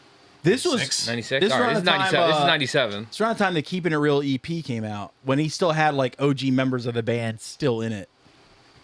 You know, and not just Rick and his scabs. Whoever this you can is, find. This is when he had actually like the guys who had been Well, in it for a while. friendship, loyalty, commitment's the cutoff, Yes. in my opinion. Yes. With And that was 98, with 99? occasional songs here and there. Yeah, I think 98, 99, around there. That's my cutoff for them. Yeah. Yeah, I mean, The any sane person's Fred- cutoff. When Fred Mesk was on guitar, 25 was great. After that, yikes. If you're a purist, you would say the Strength Through Unity is your cutoff. No, Friendship, Loyalty, Commitment. But Friendship, Loyalty, Fucking Commitment's a bangers. fucking banger. I mean, that was the first one I heard from them. It's so good. I love it. Go. I'm sorry, Tom. Go ahead. I'm sorry. You're getting a bunch of old guys riled up, man. I would It's- not to be a stickler, but it would be My Friends and I. By the way, Oh, suck Here- 7 dicks. We're doing a back to basics comp Right? fucking review right now. What are you doing? Right? one for the band One for One. The singer is good. All Bets Off would have been a skip if he didn't say "Kill your elders, free your mind." Who the hell is All Bets Off? California band. The singer died recently. I was say that was a dude. Sammy the Mick. Yeah, Yeah. So many of these bands. famously for punching or beating up the Nazis, right? The floor punch Yeah. show. Great That's guy. right. That famous photo with the fucking pipe in his hand. Oh, that's him. Great Yeah. guy. Great guy. Guess so. His band stunk. I'm sorry. Whatever, man. He did the greatest hardcore photo ever. Rest his soul, dude. That's a top. But your band sucks. That and Top Sob, 3. that and Sob moshing. It would have been a skip, but that line was cool. Sob in the Team kick. USA Scottie Pippen jersey. Yeah. Die My Will has the best song so far. Yes, very good song. I agree with that. Relentless, nah. Yeah. Yo, where are they from? Long Island. That's a rapcore band, right? Yes. Oh my god, Wait, dude. who? That Which one? was Relentless. Relentless. Oh, okay. that was fucking hard to get through. Sucker.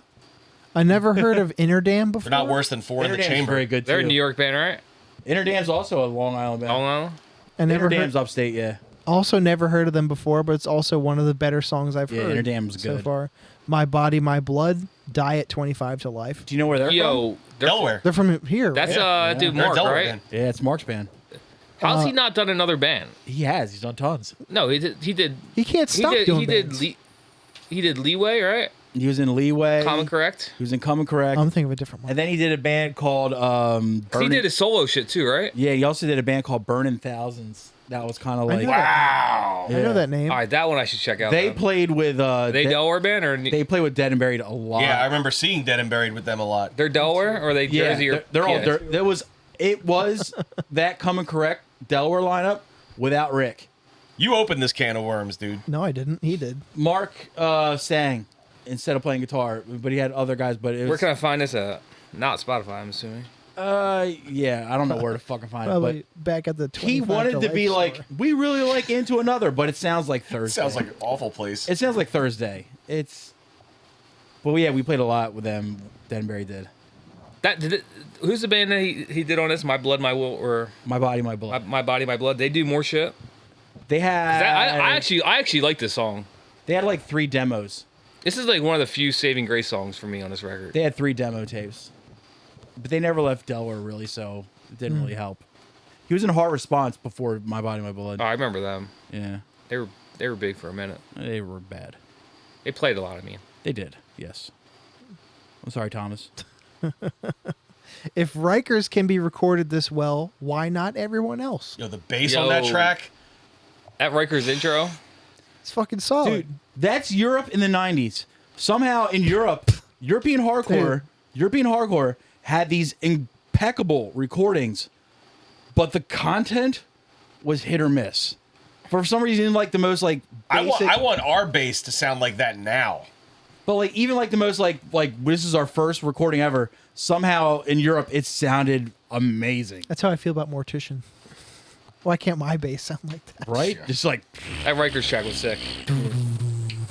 musically, they're always like fucking. It sounds like a live recording in like a huge room. Yeah, they're kind of bland to me, Let's Rikers. see. I thought on this comp they sounded. Ah, that's one of their that better song was fucking. That's one of their better bananas. Yes. As far as the band, I don't know, but Yeah. Let's see. I thought this song was sick. I wrote down 1 Second Thoughts name for some reason.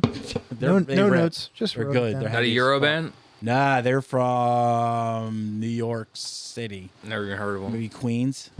I think you're right. Yeah. Conspiracy wins best drum sound on the whole comp. Also another New York City band. Overthrow, Drowning Room, Empire Falls, Eye to Eye. That's where I'm like. That's when it's like starts to fall off for me. Empire Falls is now a full white power band. Ugh. Their Empire did fall, huh? Yeah. Are they on next week? Maybe. Overthrow is from Long Island.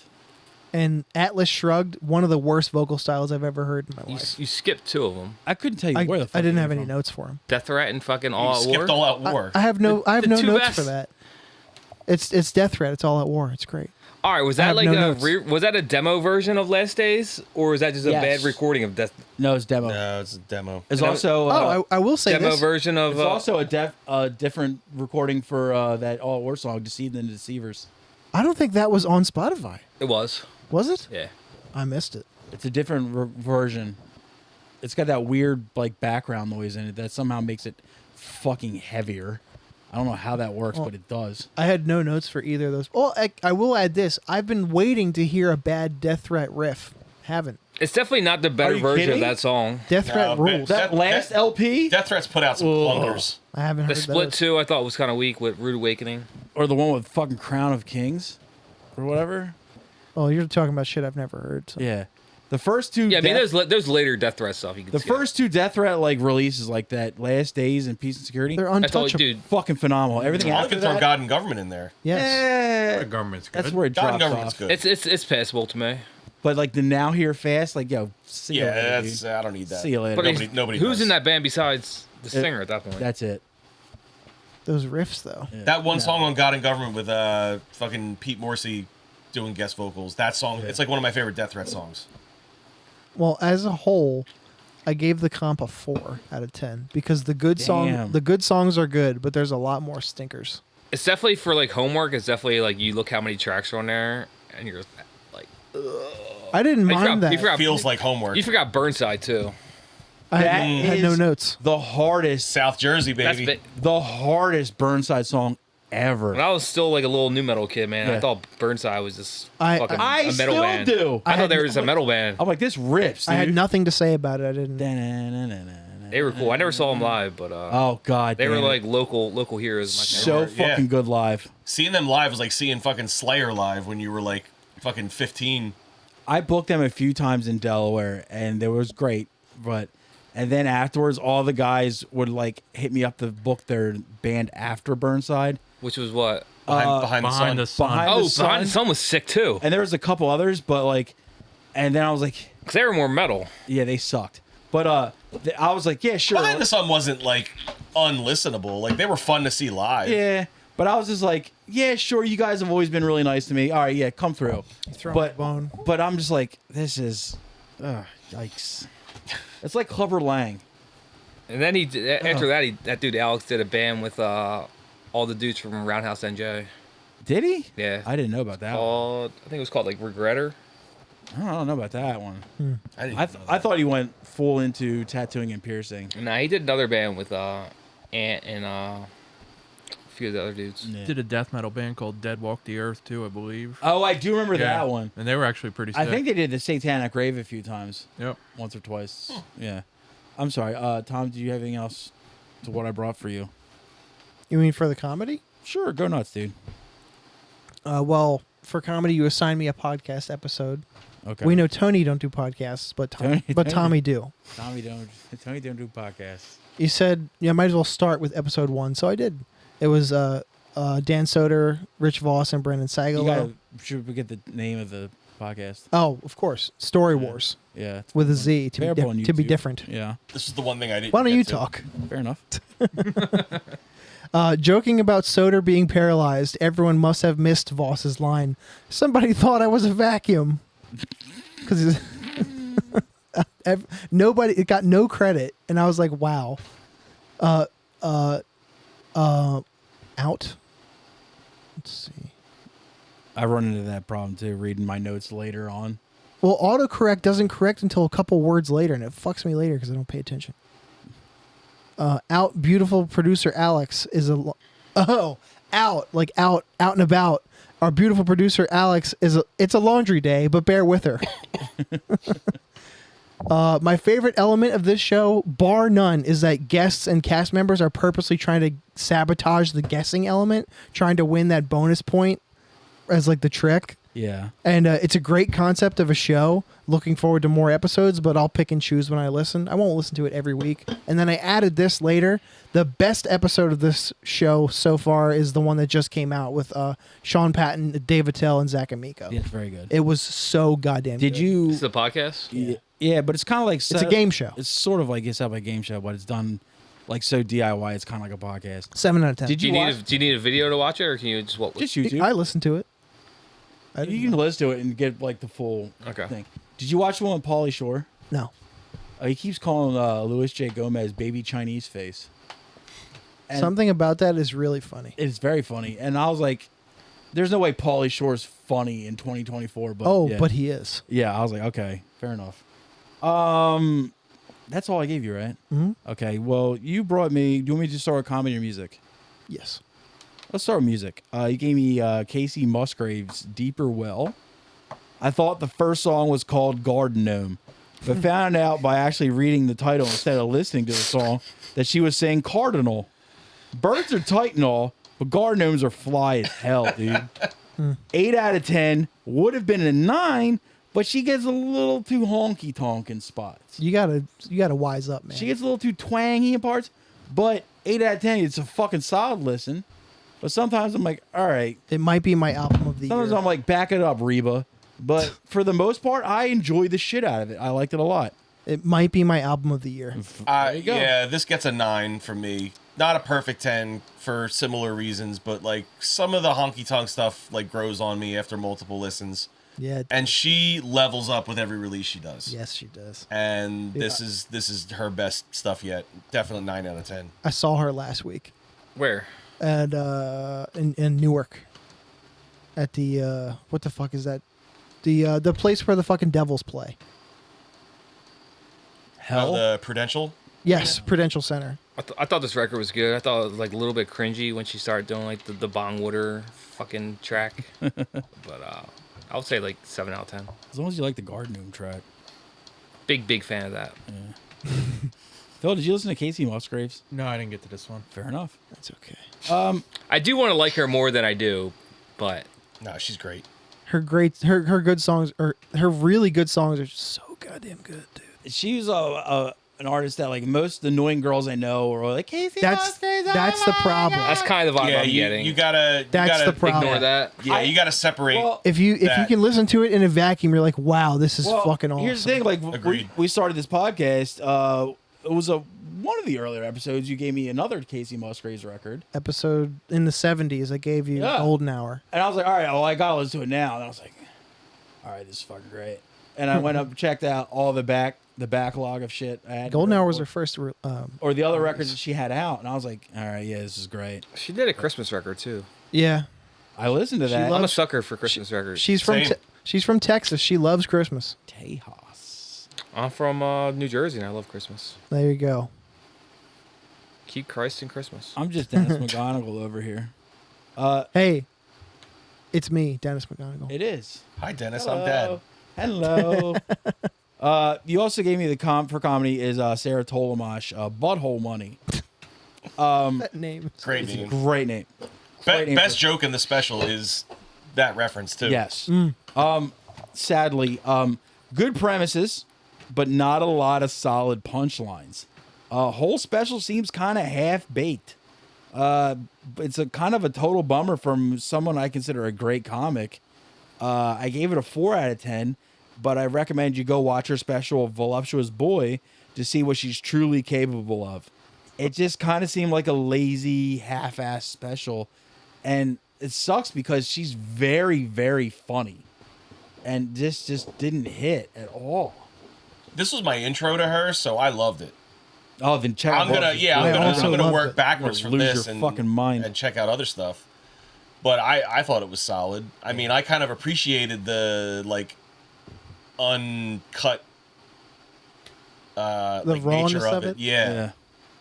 But yeah, I mean, if that's Wow. if this is just her riffing, then I would love to see a more polished. I don't know if that's what it special. was, but that's what it felt like to me. I saw her work out some of those jokes at Helium last year when she was with Joe. So she's Yeah, the working on whole butthole money joke That was great. was great. Like $54 million could build generational wealth, so we're gonna have trust fund kids a generation from now, saying they're from old butthole money. my AirPods just won't she- stay in she- my ear holes because they're so small and I tight. appreciate the pro-life protesters outside abortion clinics because it makes them easier to find. Yeah, I love. Is this the line? Oh my god, they're like speakeasies. This is good. No, I enjoyed it. We're going to. Piss break? You're leaving now? Dude, I broke the seal. It's Yeah, same. I might as well piss You're it. supposed to say "suck my balls." Remember? Yeah, no head. This man gets no bitches. No head is like no garlic bread, dude. You get all the bitches, bro. Come on. Garlic head. Somebody invent that. Not Euro. Somebody invent. Maro, draw that now. If you're listening, Say I less. want blueprints on my desk in a month. Garlic head. Sounds like a picture I'm gonna send to the dildo chat tomorrow. Like I said, this homework segment, we assign each other a piece of comedy, piece of music. We also ask that our guests contribute. Phil, what have you been jamming lately, dude? I've been fucking with this record, self-titled by a band called Sully from upstate New York. Mike Giuliano put it out. It's like if Burnt by the Sun was a grind band. Sully. Yeah. Yeah. I have the link because Evan actually sent it to me this morning. Yeah. I like it quite a bit. It's that dude, Eric Burke, who was in Brutal Truth and filled in for Napalm Death for quite a while. Yep. But It's a trustworthy resume right there. yeah, then don't let the name fucking fool you. Don't let it sully Even you. Alderson, you're fucking good, dude. Every time I'm like, yeah, this guy is the weakest link on the show, you just fucking prove me right wrong. It's my Jeez, job. dude. Just, goddamn, dude. The shots you're throwing. That's the loudest sip I've ever Right? fucking heard. I was like, "Are you drinking my water?" I'm like, "Oh wait, mine's back here." Cheers, bro. Bong. Water boys. Smart Water Boys. This episode is brought to you by. Hydration. Mark, what you been jamming, dude? Can I give you two? An You oldie and a newie? Whoa, You whoa. may. As long as it's not 4. All right, so my oldie, since we just did a comp, I'm going to do the Victory Styles 4 comp. 4? 4. That's the Bulldogs one, right? Where they're all playing Where they're cards. playing poker? Yeah. No, I thought it was 3. Was that No, 3? no. I thought that was 4, but I could be wrong. 3 was like the mosh pit cartoon. That was 1, dude. No. 1 had a cartoon of moshing. No, that was 3. Somebody get it right, please. I don't care. I also don't care what the art was. I just want to listen to it. Tom just wants to go to bed. 4. Victor Style 4. All right. All right, and then I also got this new band Z.O.N.E. Z.O.N.E. What's it stand for? It stands for Zero Option Nuclear Ending. Whoa. And their It's latest, actually cool. Oh. their latest EP. If you tell me this is American, I'm not listening to it. They are New York. What's the name of the EP? Does that have a title? It's called Zero Option Nuclear Ending. Oh, not very imaginative, guys. I mean, they did think of that. I mean, that's pretty Yeah, cool. what are you coming up with? Yeah. Shit. Z just throws me off. Zero's originally Nest every day. There you go. There you go. Nailed it. Fucking killing it, dude. Zimbabwe. Michael. I have a full length and a demo for you. Ooh. The album I got for you is from this band I've been jamming recently called Drugdealer. Nice. It's all one word. Ooh. They hate spaces. Also goes by Jordan B. I don't know who that is. Who's Jordan Bartholomew? He didn't do it. You're doing some hard snitching on this episode. I know, I right? didn't say any last names, bro. Yeah. Album's called Hiding in Plain Sight. Like drug dealers typically do. Yeah. Drug dealer's name Jordan B. It's, Who is that? Stop it. He's this guy that just hangs out by the hive, protects the queen. it's not the genre of music you think it is. Jordan B movie. Now I just hope it's Jordan's in it. It's not the So music. it's Jordan's spoken word album, which I wish existed, but Sounds like from my you'll have to settle for Ear music. and Ill Records 001. Listen here, Sally. Yeah. The demo I have for you is something I might have sent to the group chat already, but it's by a band from Scotland, a hardcore band called Straight to Hell. It's just demo 2024. pretty cool. These guys really like 100 Demons. I do too. So yeah, if you do too, then you'll enjoy this little 4-track demo. I like 99 of the demons. Best place to go see 100 Demons is Straight to Hell. God damn, dude. If I can't listen to Unified Right in Heaven, send me straight to hell. I do have a little comedy for you as well, Go nuts, if you don't mind me piling I don't give a more shit on your plate this week. Yeah. It's a This Is Not Happening episode that I'm sure you've both seen, but I want you to revisit it because it's literally a flawless story. It's by a little comic known as Doug Stanhope. The episode's called Careful What You Wish For.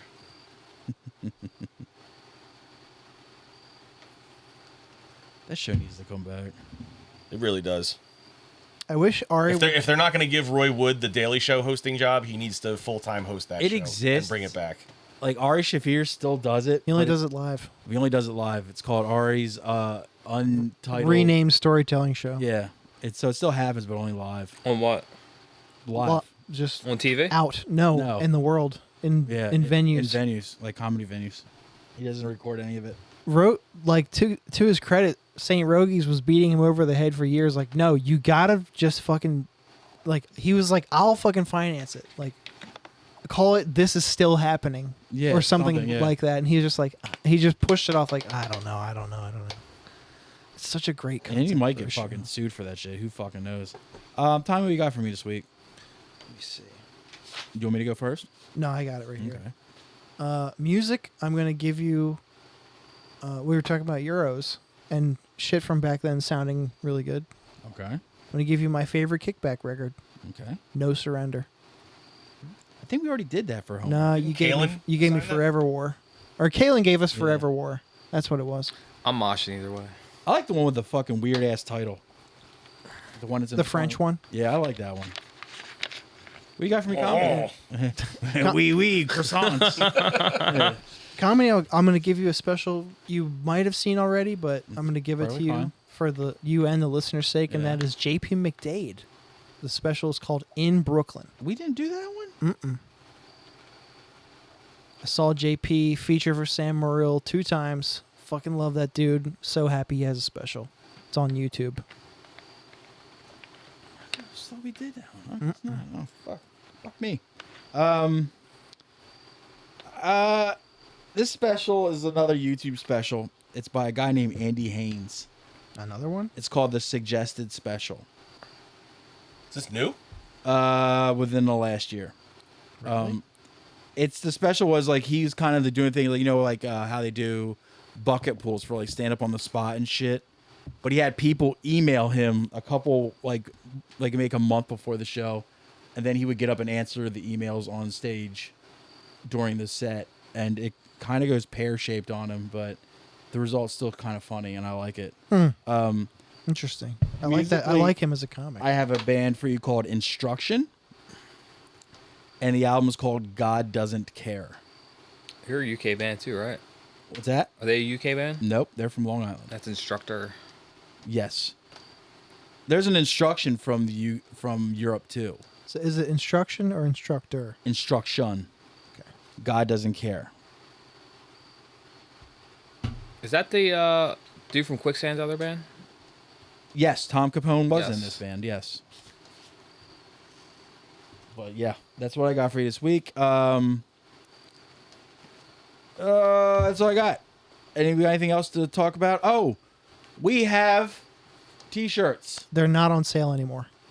This is after that. Well, We don't have T-shirts. Rewind. well, fiddle dee dee. Those of you who bought the Doesn't T-shirts, pay attention to anything I say.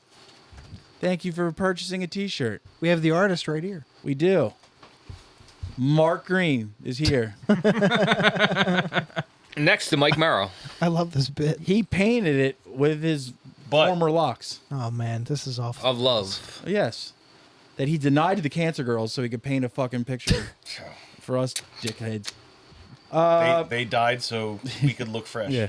Or as Your Tom hair's a would little say- bit longer now, I noticed. Yeah. My hair is beautiful. It's getting See- long, baby. As Tom would say, Mark walked so I could run with, well, I don't really run, but you know, the long hair thing. Oh brother, Anywho. this guy Oh, stinks. brother. Get him out of here. Boo. How long you growing the hair for? Until my family member stops saying, when are you going to cut your hair? It's going on for a year now. We have a Patreon, patreon.com/IRRANDILL. $3 a month gets you an extra episode a week, plus a bunch of other goofball shit on there. Drunken Guess Who, which Mike was a contender for. Coming soon will be... Excuse me, winner. Yes, true. He owns the show. We'll also have Are You Smarter Than a Dildo will be coming soon. I swear. Plus maybe an exclusive commercial shoot for Pickles Premium Pickles and a bunch of other goofball shit we have. So $3 a month gets you extra shit. Also gets you a free case of Rap Snacks, courtesy of the Top Wop, son of Rick Murrow. So check out patreon.com/IRRANDILL. Thank you, Phil Perenni, Mark Greene, and Mike Murrow for coming and wasting your time with us on a beautiful Wednesday in Delaware. Tommy, hit that intro music. Oh, yeah, yeah. I love you more than I can say. I love you twice as much tomorrow. Love you more than I can say. Oh, yeah, yeah. I miss you every single day. Why must my life be feel so long? I love you more than I can say. Thank you.